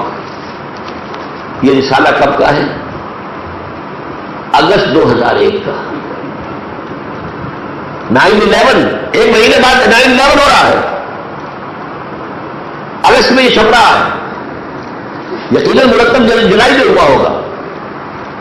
اور یہ وہ ہے جو اندر کی باتیں کر رہے ہیں، یہ جانتے سب کہ ملینز کی تعداد میں یہ رسالہ چھپتا ہے. اگست 2001 اور سپٹمبر 2001 یہ وہ دونوں جو ہیں گرا دیے گئے. اور وہ جو ہے سارا واقعہ یہ ہے کہ میں یہ کہے بغیر نہیں رہ سکتا کہ وہ شخص انتہائی احمق ہے، احمق جو یہ بات ماننے کو تیار ہو جائے کہ یہ اسامہ بن لادن نے کیا یا چند چھوکروں نے کیا، چند عرب چھوکرے نوجوان. لا حول ولا قوت الا باللہ. پوری دنیا امریکنز. اب دیکھیے امریکنز میں جو ایسوسیشن آف پائلٹس ہیں انہوں نے خاص طور طور پہ کہا ہے کہ ناممکن ہے کہ چھوٹے چھوٹے چڑیوں جیسے جہازوں پر تربیت لینے والے اتنے بڑے بڑے دیو ہیکل جہاز چلا کر اور ٹھیک ٹارگیٹ کے اوپر لے جائیں. امپاسبل.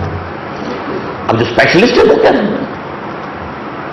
اسی طریقے سے یہ انجینئرز نے کہا ہے یہ کسی ٹکر کی وجہ سے گرنے کا سوال ہی نہیں ہوتا کہ ان کو جو ہے ٹلٹ ہونا چاہیے تھا ٹکر سے, تو ذرا اس کے اندر روٹیلٹی ہوتی نہیں, تو امپلوژن ہوئی ہے. معلوم ہوتا ہے بنیاد کے اندر وہ بم رکھے گئے ہیں کہ وہ جب ایکسپلوڈ ہوئے ہیں تو سارا لوہا جو سریا اوپر جا رہا تھا سارا پگھل گیا, وہ کوئی جھاگ کی طرح بیٹھ گئی.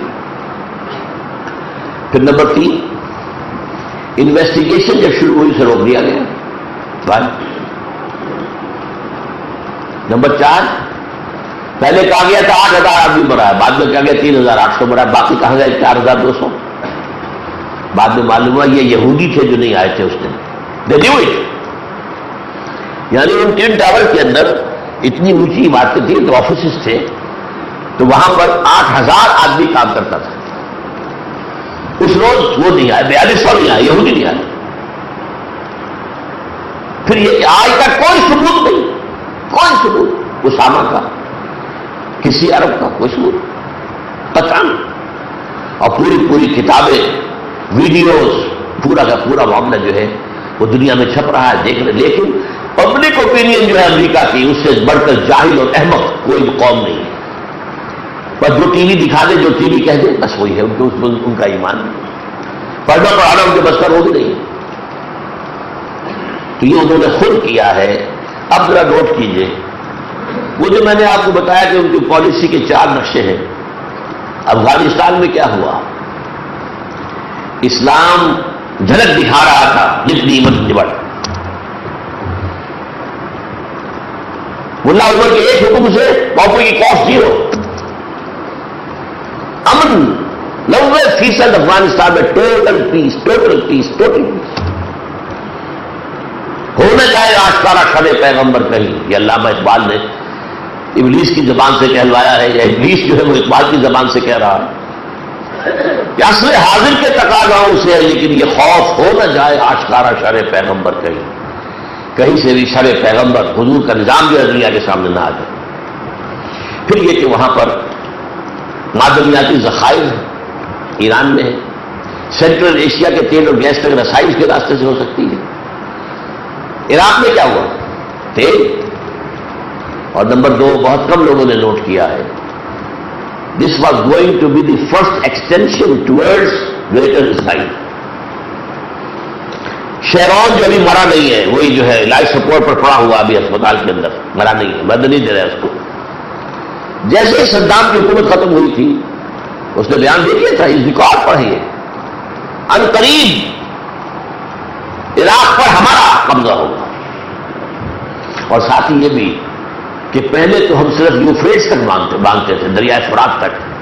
اب ہمارا مطالبہ ہے دریائے دجلہ تک, ٹائگرس تک, جو پورا جو ایک یوں سمجھیے کہ بہت ہی جس کو کہیں زرخیز جو آباد ہے عراق کا, وہ پورا کا پورا ہمارے قبضے میں آئے گا. اچھا یہ بھی نوٹ کر لیجئے, نیو یارک ٹائم کی خبر ہے یہ, 2005 میں بش نے سعودی عرب اور شام اور پاکستان پر حملے کا حکم بھی دے دیا تھا. فوج اڑ گئی. We are already outstretched. ہماری قوتیں بہت منتشر ہوئی ہیں, کہاں کہاں ہمارے اڈے ہیں, ان سب کو بین کرنا ہے. عراق کے اندر جنگ چل رہی ہے, افغانستان میں چل رہی ہے, لہذا اب کوئی نیا جو ہے معاملہ ہم کرنے کی کوشش میں نہیں ہے. بش نے تو حکم دے دیا تھا. پر یہ ہے وہ صورتحال جو اس وقت, اور یہ جان لیجیے کہ پاکستان کو وہ سمجھتے ہیں کہ اسلامی فنڈامنٹلزم کا بہت بڑا گہوارہ یہ ہے, اس میں کوئی شک نہیں. یہاں علماء کا اپنا ایک حلقہ ہے, اس کے اثرات ہیں, دینی مدارس ہیں. میں تو حیران ہوں, 18,000 مدرسے جو ہیں وفاقی مدارس کے, 6,000 بریلوی مکتبہ فکر کے, 6,000 خواتین کے مدارس ہیں, الگ دارالعلوم. یہ ساری قوت ہے نا. پھر یہ کہ پاکستان میں ایک علاقہ جو ہے جہاں جنگ ہوئی مالا کنڈ، اس کے بارے میں کہا گیا ہے، شکیب ارسلان ایک مصری بہت بڑے مورخ اور ادیب ہیں، انہوں نے کہا کہ یہ جو علاقہ ہے مالا کنڈ ڈویژن کہلاتا ہے، یہ اصل میں پامیر کی سطح مرتفع سے ایک تو سلسلہ کوہ ہمالا کا چلا ساؤتھ ایسٹ میں، ایک ساؤتھ ویسٹ میں کوہ ہندو کش چلا، اس میں جو ٹرائنگل بنتی ہے اس کے نیچے بیس ہے مالا کنڈ جو پہاڑ ہے۔ تو شکیب ارسلان کہتے ہیں کہ اگر پوری دنیا میں اسلام کی نبضیں ڈوب جائیں تب بھی اس علاقے میں نبض چلتی رہے، اور یہ علاقہ قدیم جو ہوتا تھا خراسان اس کا حصہ ہے پاکستان کے اندر مالا کنڈ۔ اور افغانستان کے بارے میں پھر آپ کو سنا رہا ہوں بات کس کی، ٹوائنبی کی، 1930 میں اس نے کہا افغانستان وہ ملک ہے جس میں کہ صحیح اسلامی تہذیب موجود ہے اور اسلامی تہذیب کی ریسرجنس یہیں سے ہوگی۔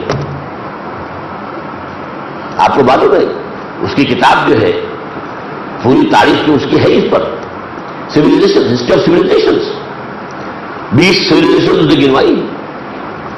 اس کہتا ہے کہ صحیح اسلامی تہذیب افغانستان میں ہے اور یہیں سے اسلامی تہذیب کا ریسرجنس ہوگا۔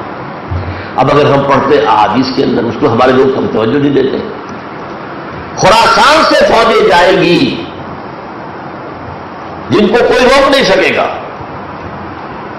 یخرج من خراسان رایات سود لا یردها شیء حتی تنصب ایلیا، کوئی روک نہیں سکے گا جب تک کہ وہ ایلیا میں نہ پہنچ جائے۔ ایلیا حضور کے زمانے میں یروشلم کا نام تھا، لیکن ٹائٹس نے جب ختم کیا یروشلم اس کے بعد اس کا نام بدل گیا۔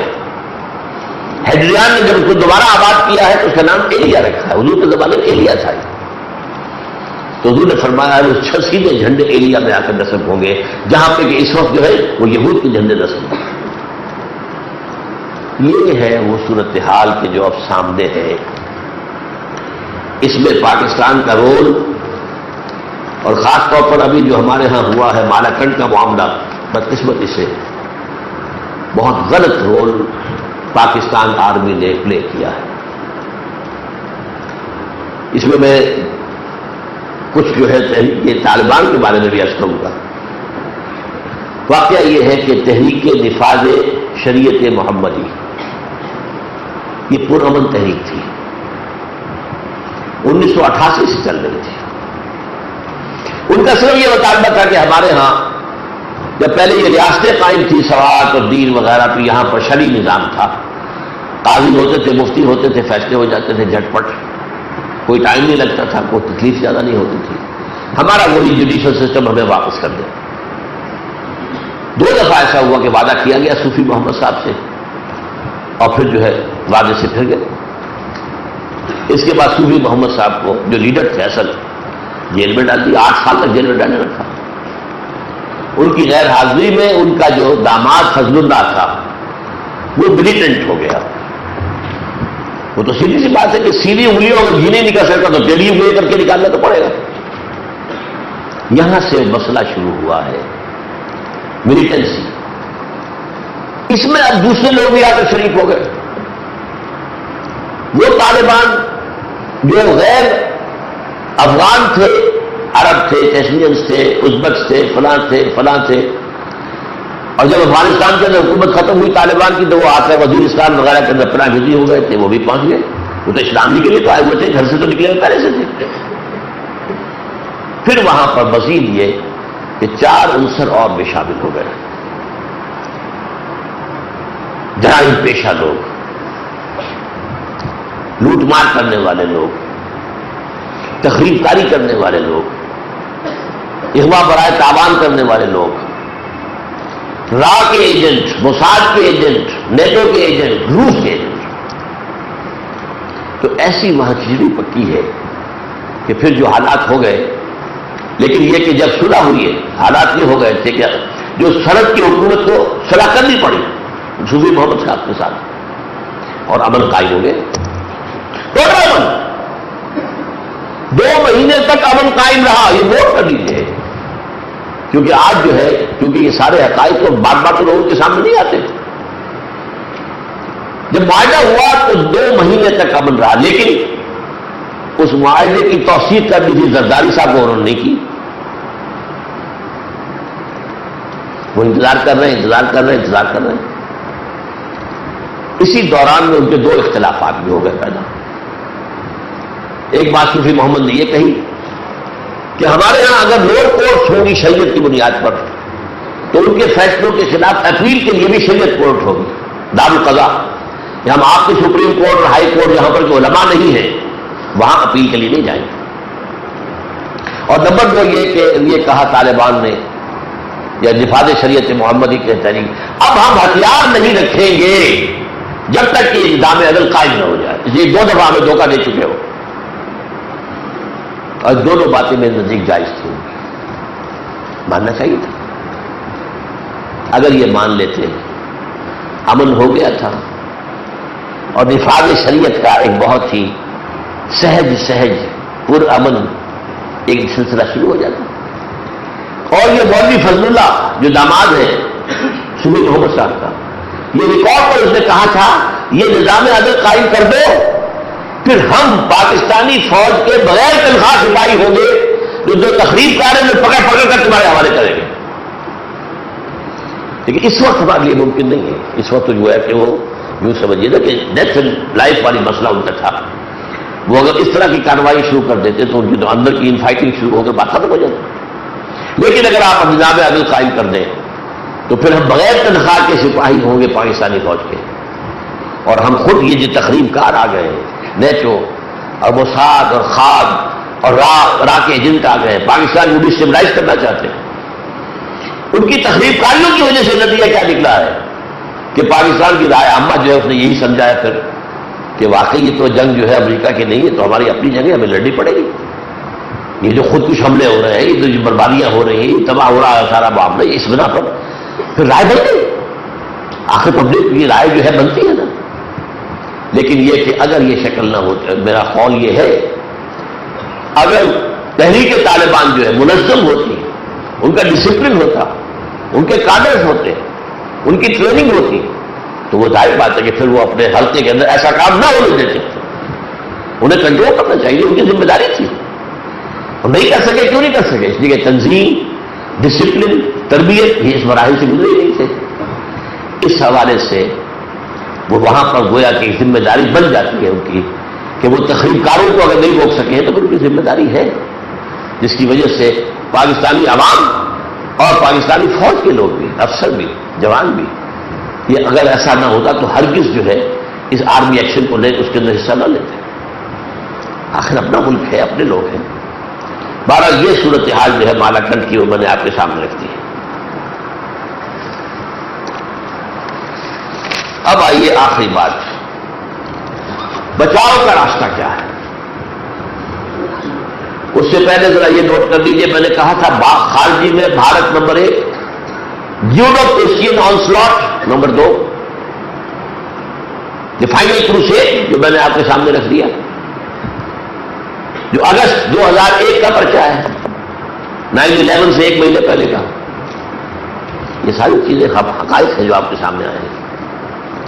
لیکن اس میں یہ نوٹ بھی کر لیجئے کہ اب اس کے علاوہ جو ہے روس اور چین، ان کا بھی معاملہ کو ڈبل گیم کا ہے. اس وقت روس ایک طرف یہ بھی چاہتا ہے، سننے میں آیا ہے وہ طالبان کی افغانستان میں مدد کر رہا ہے، وہ چاہتا ہے کہ امریکی بہت پھنسے رہے، بلیڈنگ ہو ان کی، اور بلیڈنگ ہو، یہ اور مارے جائیں اور ان کا خون نکل جائے، تاکہ وہ جو اپنی شکست ہوئی تھی اس کا بدلہ وہ چکا سکے.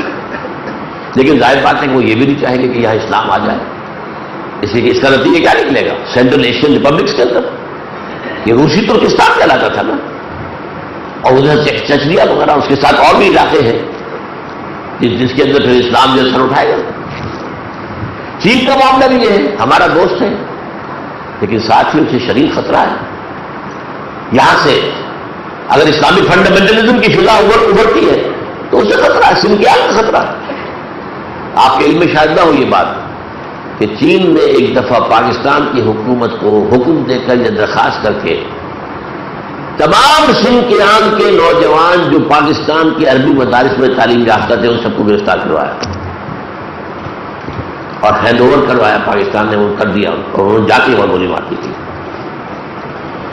تو یہ پاکستان سے فنڈامنٹلزم کا جو ہے جو وائرس لے کر اگر ہمارے یہاں آئے تو تباہی اور بربادی ہو جائے گی. اس حوالے سے چین بھی یوں سمجھیے فیصلہ کن رول پلے نہیں کر سکتا پاکستان کے بارے میں، اس لیے کہ انہیں بھی اندیشہ اسلام کا تو خطرہ سب کو ہے.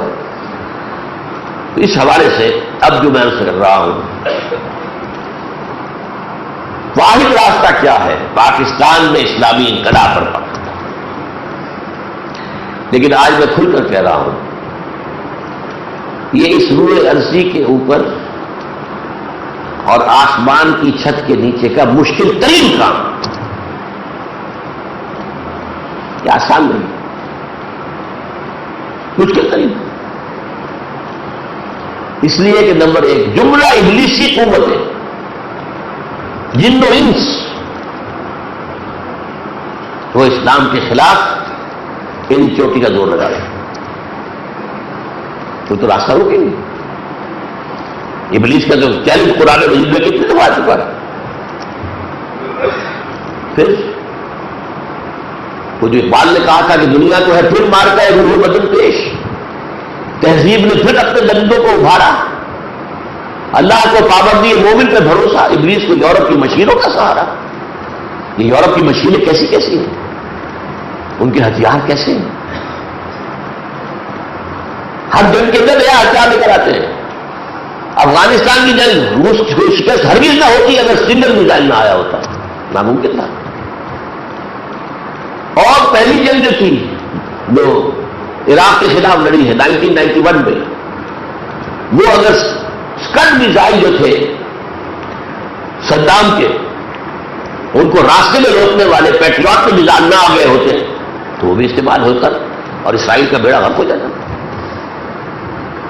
ہر جنگ میں نیا ہتھیار، کوئی پتہ نہیں اور کیا کیا چھپایا ہوا. تو ٹیکنالوجی جو ہے وہ اپنی انتہا پر پہنچی ہوئی ہے. ابلیس کو یورپ کی مشینوں کا سہارا. نمبر 3، پوری دنیا پر دجالی نظام اس نے اپنی جو ہے تنابیں کسی ہوئی.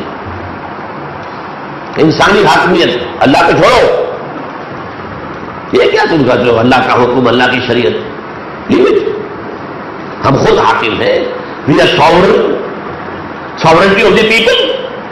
ہمارے نمائندے جو چاہیں گے قانون بنائیں گے. ہم کسی آسمانی ہدایت کو نہیں مانتے، کسی آسمانی شریعت کو نہیں مانتے. تم اپنے گھر میں بیٹھ کر جس کو چاہو پوج لو، ایک اللہ کی عبادت کر لو، کسی بت کی پوجا کر لو، کسی تمہیں اجازت ہے، پوری اجازت ہے.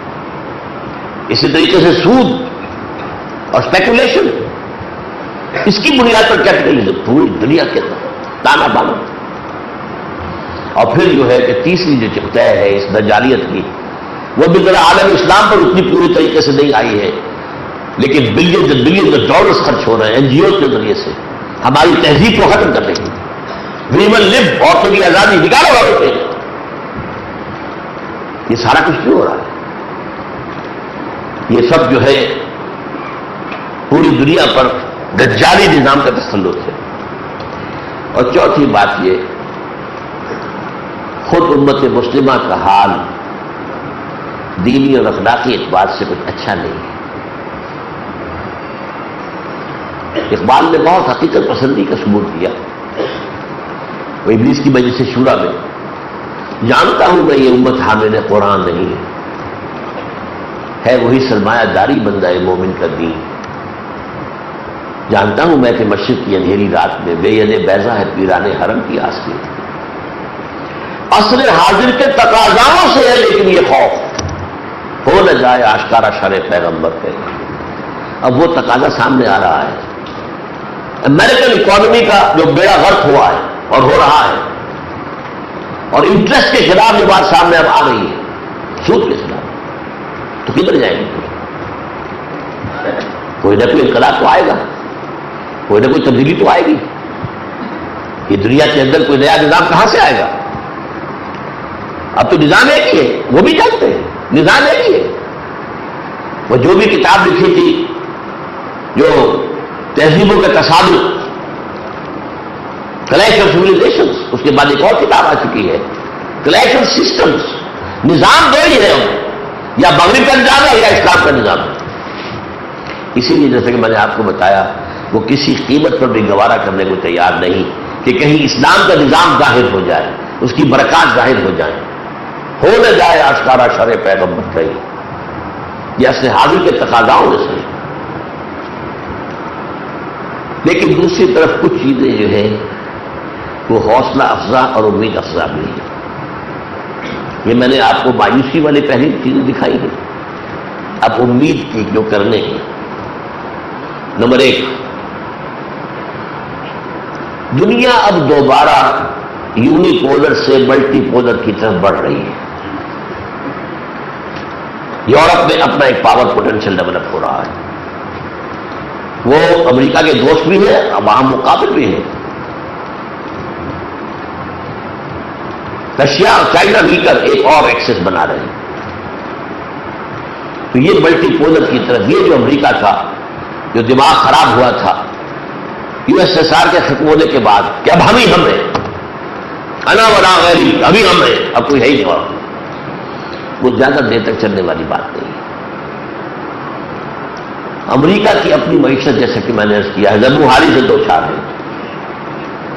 پچھلے دنوں ایک روسی اخبار میں یہ لکھا ہے کہ 2012 تک امریکہ کے 6 ٹکڑے ہو چکے ہیں.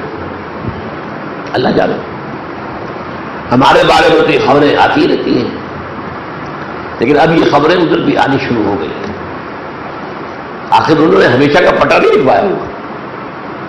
تہذیبیں ابھرتی بھی ہیں، گرتی بھی ہیں.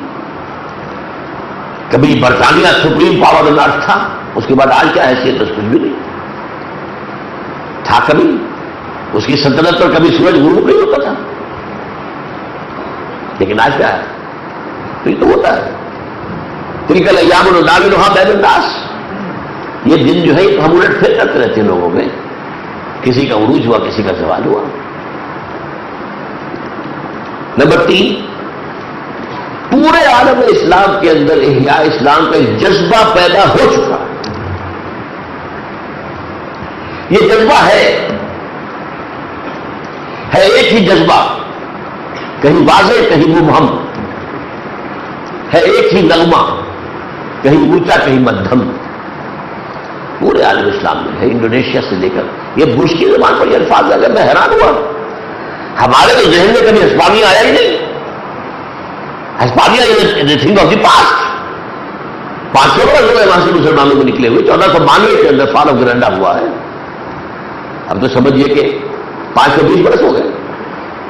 تو ہمارے ذہنوں میں تو کبھی ہسپانیہ نہیں آتا. بس اقبال نے شعر کہا تھا، ہے ارض فلسطین تو یہودی کا اگر حق، ہسپانیہ پر حق نہیں کیوں اہل عرب کا. یہودی تو نکلے تھے فلسطین سے 70 عیسوی. تم 1847 برس کے بعد میں لے آئے ہو بالفور ڈیکلریشن کے ذریعے سے. 1847 برس. تو یہ عرب تو وہاں سے نکلے یا ختم ہوئے صرف 500 برس ہوئے.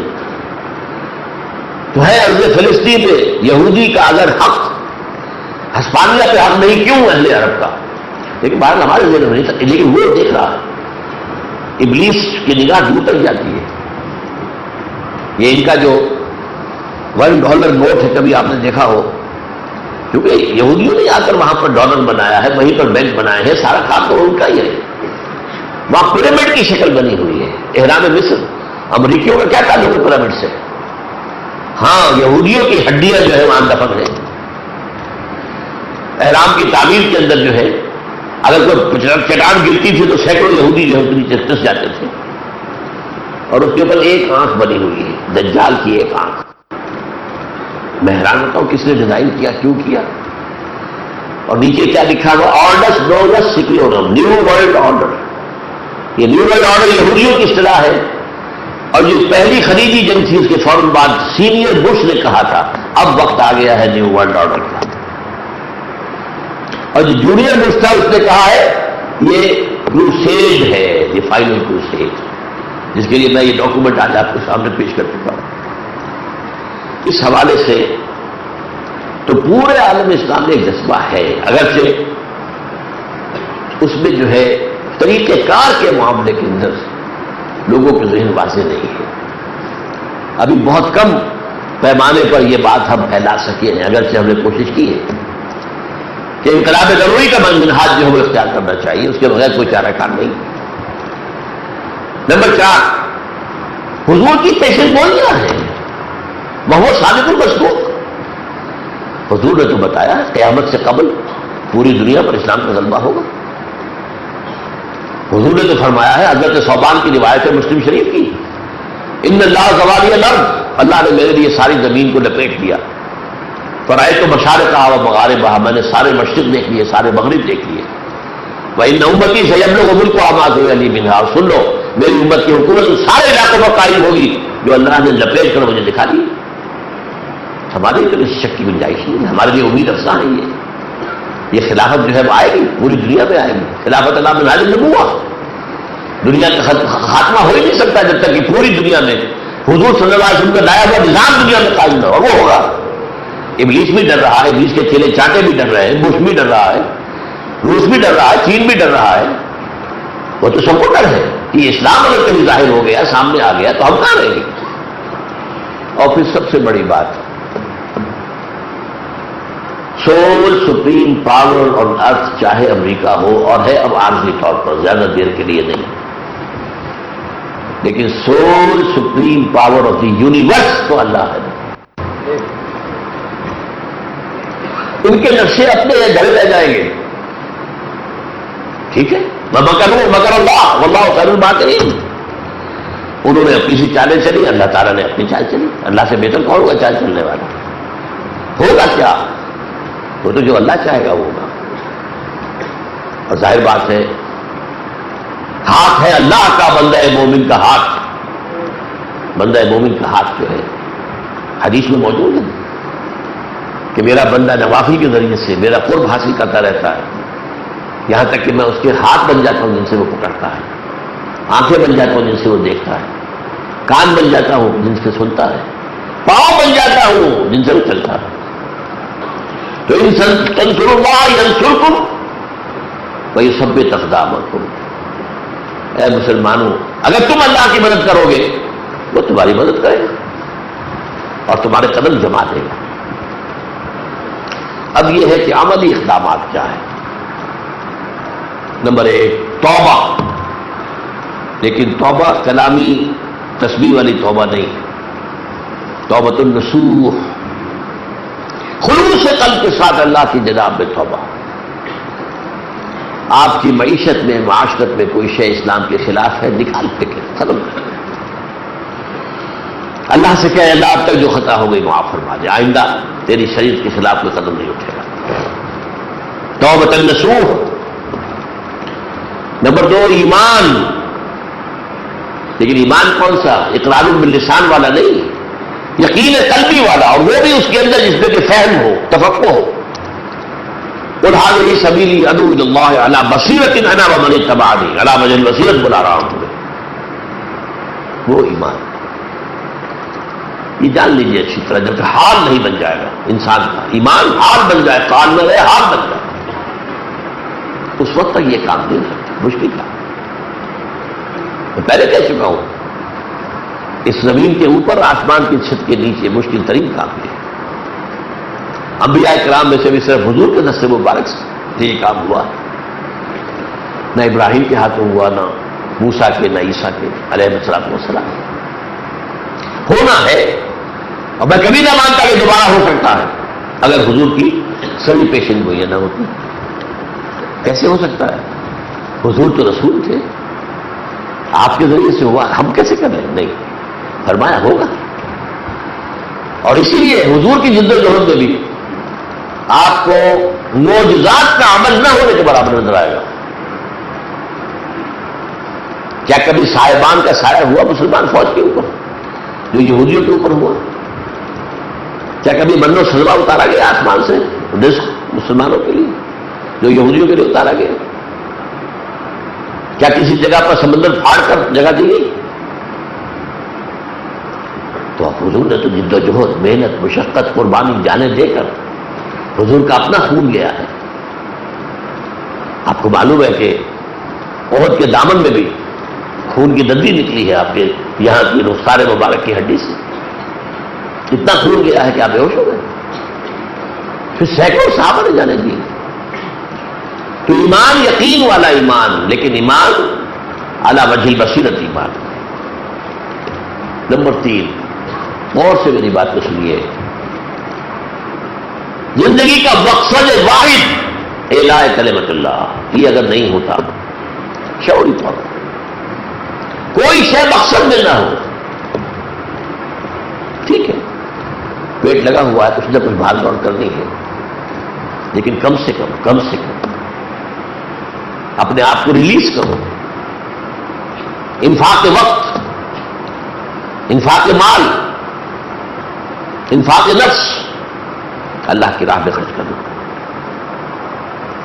پھر نظم کی پابندی، ڈسپلن، سبوٹاژ، ان چیزوں کے ذریعے سے ایک حزب اللہ کی تعبیر اور توسیع، یہ کام جاری رہے. یہاں تک کہ اگر طاقت اتنی ہو جائے کہ آج اس باطل نظام کے جو سربراہ ہیں انہیں ہم چیلنج کریں میدان کے اندر. اور یہ کون ہے؟ ٹھیک ہے فوج بھی ان کا حکم مانتی ہے، لیکن ایک حد تک مانتی ہے، آگے نہیں مانے گی. یہ حکومت کن کی؟ وڈیروں کی، جاگیرداروں کی، سرمایہ داروں کی، لٹیروں کی. اس ملک کا جو بیڑا غرق کیا ہے جنہوں نے، بحران پر بحران. یہ جو سارے بحران آ رہا ہے پیسہ کہاں جا رہا ہے؟ کارٹنز جو بنے ہوئے ہیں،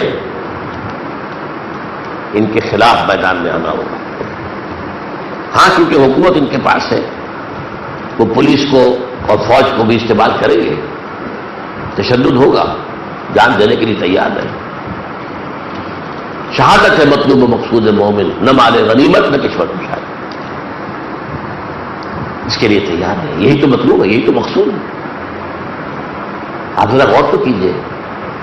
حضور نے فرمایا صلی اللہ علیہ وسلم، جس شخص کو موت آ گئی اس حال میں کہ نہ اس نے کبھی جنگ میں حصہ لیا، نہ کبھی اپنے دل میں یہ آرزو ہی رکھی،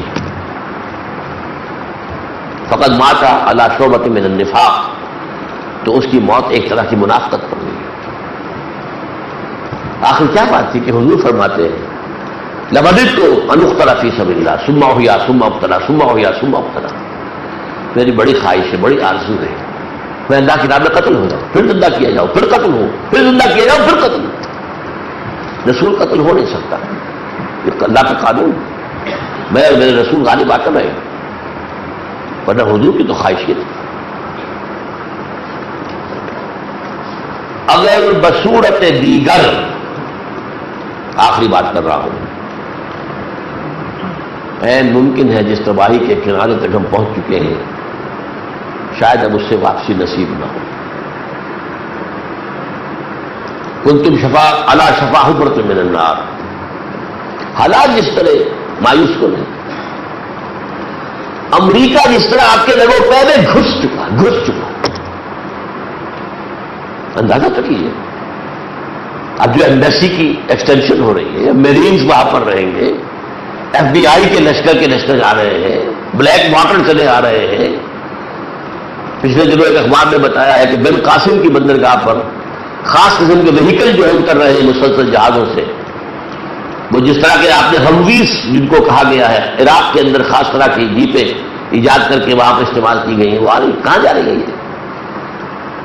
ہمارے ایئرپورٹس ان کے قبضے میں ہیں.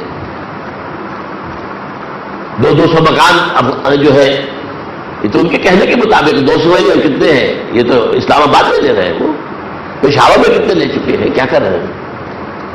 تو گھس چکا ہے اندر، پوری طریقے سے گھس چکا ہے.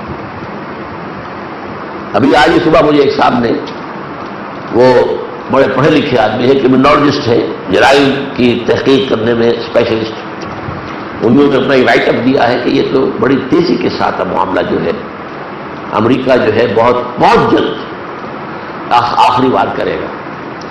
لیکن اس کا شروع سے ابھی وہ کوئی وارننگ اس لیے نہیں دینا چاہتا کہ اتنا وقت نہ مل جائے کہ پاکستان چین کے ساتھ کوئی معاہدہ ڈسرسپیکٹ کر لے اتنا وقت، یعنی جو ہوگا اچانک ہو، تاکہ وقت ہی نہ رہے، سوچتے رہ جائے، چائنا بھی دو منگوں میں رہ جائے، سوچتے رہ جائے۔ بہرحال اگر یہ کام نہیں ہوتا، اگر خدا نخواستہ ہم پاکستان میں اسلامی انقلاب برپا نہیں کر سکتے، اسلامی نظام، تو یہ ملک نہیں رہے گا، بات ختم، اسے رہنے کا حق نہیں ہے، کوئی جسٹیفیکیشن نہیں۔ لیکن یہ امریکہ نے کیا کرنا ہے؟ پاکستان کے ایٹمک دانت توڑ کر بھارت کے رحم و کرم پر ڈال دینا ہے، اگر اس کے کامیاب ہو جائے اس کے ڈیزائنز۔ اللہ کیا کرتا ہے پھر میں عرض کر رہا ہوں، یہ تو اس کو معلوم، مجھے نہیں معلوم۔ میرا آپ کا کام یہ ہے کہ جو ہم کر سکتے ہو وہ کریں، جدوجہد کریں، جتنا وقت مل رہا ہے غریب سمجھیں، اس ملک کے اندر کمر کسیں کہ یہاں پر ہم ان صلاتی و نسکی و محیای و مماتی للہ رب العالمین، میرا جینا مرنا اور میری نماز اور قربانی سب اللہ کے لیے۔ تو اس حوالے سے بھارت کیا کرتا ہے؟ ون پیس رکھتا ہے یا ولکنائز کرتا ہے؟ اس لیے کہ ظاہر بات ہے کہ ایٹمک دانت اگر امریکہ، اور اس کو امریکہ کھلا ہوا ہے، کیونکہ وہ جو زائدست ایجنڈا ہے وہ شروع نہیں کر سکتا وہ جب تک کہ ایٹمک دانت میں ٹوٹ جائے۔ کیونکہ اگر مسجد اقصی گراتے ہیں وہ، آپ سوچئے پورے عالم اسلام میں طوفان آ جائے گا۔ مسجد اقصی کی بات سے کوئی عام مسجد تو نہیں ہے۔ حضور نے فرمایا کہ 3 مسجدوں کے سوا شد رحال کرنا جائز نہیں ہے، مسجد حرام مکے کی، مسجد نبی مدینے کی، اور مسجد اقصی یروشلم۔ یہ مسجد اگر گرائی جاتی ہے تو کیا ہوگا؟ جوش اور جذبہ یہ تو ہے نا مسلمان کے اندر، یہ تو ثابت ہوا، افغانستان میں ثابت ہوا، عراق میں ثابت ہو چکا ہے، پوری دنیا کے اندر ثابت ہو، جانے دینے کو تیار ہے، اس سے زیادہ اور کیا چاہیے آپ؟ ہاں لیکن وہ جو ہے، ایک ہے بھڑک اٹھنا، ایک ہے ایک سلسلتی ہوئی آگ کے مانند کام کرنا، تاکہ وہ بات کو آگے جاری رکھا جائے، پہم و جدوجہد جاری رکھا جائے۔ اس صورت میں یہ بھی ہو سکتا ہے، نوٹ کر لیجیے میری بات، جو خاص ایک مقام اللہ نے پاکستان کو دے دیا تھا، علامہ اقبال کے 2 خواب 1930 کے، نمبر 1 یہ کہ ہندوستان کے شمال مغرب میں ایک آزاد مسلمان ریاست قائم ہوگی، اس کی ڈیسٹینی، یہ تقدیر مبرم ہے، یہ خواب تو 17 سال میں پورا ہو گیا، بلکہ اللہ نے کہا نہیں نافذۃ لک، تم نے ایک پاکستان مانگا تھا ہم 2 دیتے، لو۔ اقبال کے تصور میں مشرقی پاکستان تھا ہی نہیں، لیکن 2 ٹکڑوں پر مشتمل، اور بھارت کو گویا کہ 2 طرف سے جفا تھا اس وقت، جو حال اس وقت تھا، اب معاملہ بالکل بدل چکا ہے، لیکن یہ کہ اس وقت تو بھارت خائف تھا پاکستان سے، ویسے بھی ان کے اندر ایک خوف ہے، ان کی سائیکی کے اندر خوف ہے کہ ہندوستان پر ہمیشہ حملہ آور جو شمال مغرب سے آئے، وہ خوف ہے، ان کی ہسٹوریکل ٹروتھ ہے۔ بہرحال یہ اللہ نے جو یہ ایک خواب تو پورا کر دیا، دوسرا خواب کیا تھا؟ اگر ایسا ہو گیا تو ہمیں ایک موقع مل جائے گا کہ اسلام کے چہرے پر جو داغ اور دھبے دور ملوکیت میں آ گئے تھے، یعنی دیکھیے ایک اسلام تھا دور نبوی کا اور دور خلافت راشدہ کا، ابو بکر، عمر، عثمان، علی رضی اللہ تعالیٰ عنہ۔ ایک اسلام پھر دور بنو امیہ کا بھی ہے، دور بنو عباس کا بھی ہے، ایک ترک شہنشاہوں کا بھی ہے، مغل شہنشاہوں کا بھی ہے، صفوی شہنشاہوں کا بھی ہے، وغیرہ وغیرہ۔ تو یہ پوری تاریخ جو انسان پڑھتا ہے تو ادھر تو داغ دھبے نظر آتے ہیں نا۔ دور بنو امیہ میں کیا کوئی داغ اور دھبے ہیں؟ بنو امیہ، بنو عباس میں کیا ہے؟ مغلوں کے ہاں کیا ہوا ہے؟ صفویوں کے ہاں کیا ہوا ہے؟ وغیرہ وغیرہ۔ تو اس نے کہا کہ ہم ان داغ اور دھبوں کو دور کر کے صحیح اسلام اور وہ عصر حاضر کے تقاضوں کے مطابق اسلام کا ایک نمونہ دنیا کے سامنے پیش کر سکتے۔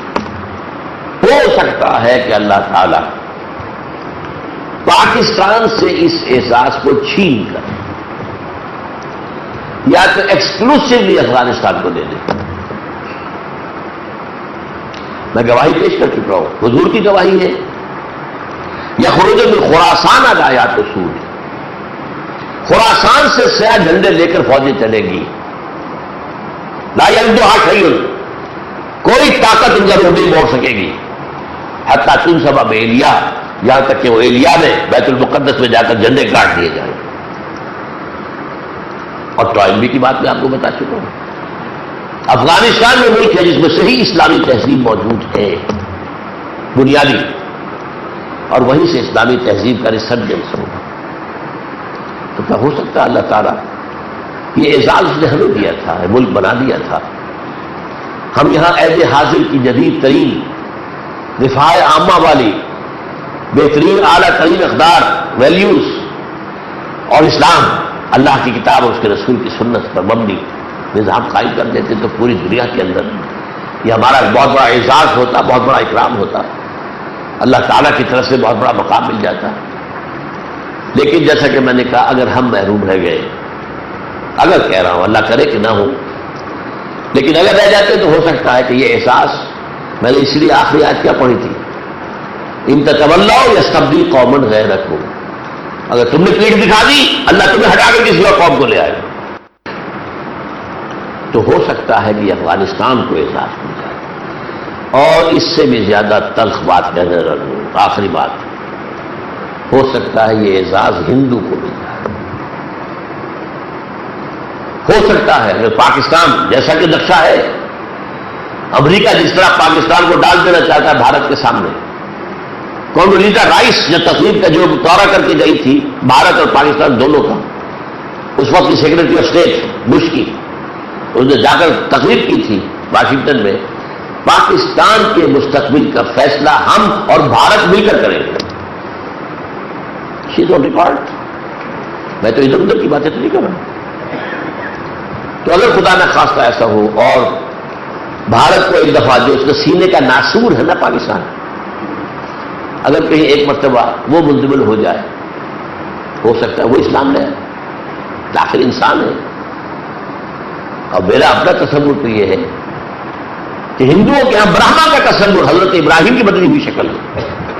برہما، براہمن کسے کہتے ہیں؟ عارف. اور میرے نزدیک اپنشد جو ہے وہ بڑی ٹاپ کی جو ہے توحید وہ ان کے اندر موجود ہے. اور یہ سوچ ابراہیمی کی بگڑی ہوئی شکل ہے. میں حیران ہوتا ہوں کہ علماء نے کبھی اس پر باتیں نہیں کی. قرآن کہتا ہے تورات کا، تورات ہے تو صحیح نا، صحیح نہیں ہے، تحریف ہو گئی ہے تو صحیح. زبور ہے تو صحیح نا، انجیل ہے تو صحیح نا. یہ صحف ابراہیم کا ہے. صحف ابراہیم اور موسیٰ دو جگہ آیا قرآن میں. صحف موسیٰ جو ہے وہ تو 5 کتابیں جو پہلی ہے تورات کی وہ صحف موسیٰ ہے. صحف ابراہیم کہاں گئے؟ وہ تو صحف موسیٰ سے پہلے ہونے چاہیے، کئی 100 سال پہلے. تو ہو سکتا ہے کہ حضرت ابراہیم کی اولاد کی کوئی نسل ادھر آئی ہو، اللہ عالم، آخر انسان ہے. تو ہو سکتا ہے. اور یہ بات تاریخ کے حوالے سے میں کہہ رہا ہوں آپ سے، تاریخ میں یہ ہو چکا ہے. تاتاری ہورس، انہیں جو مسلمان قتل کیے تھے 1 کروڑ کے قریب کی تعداد میں قتل کیے تھے. پورا خارزم شاہ کی مملکت، اس وقت کا پورا خراسان تباہ اور برباد کیا تھا. افغانستان، ایران تباہ، عراق آدھا تباہ.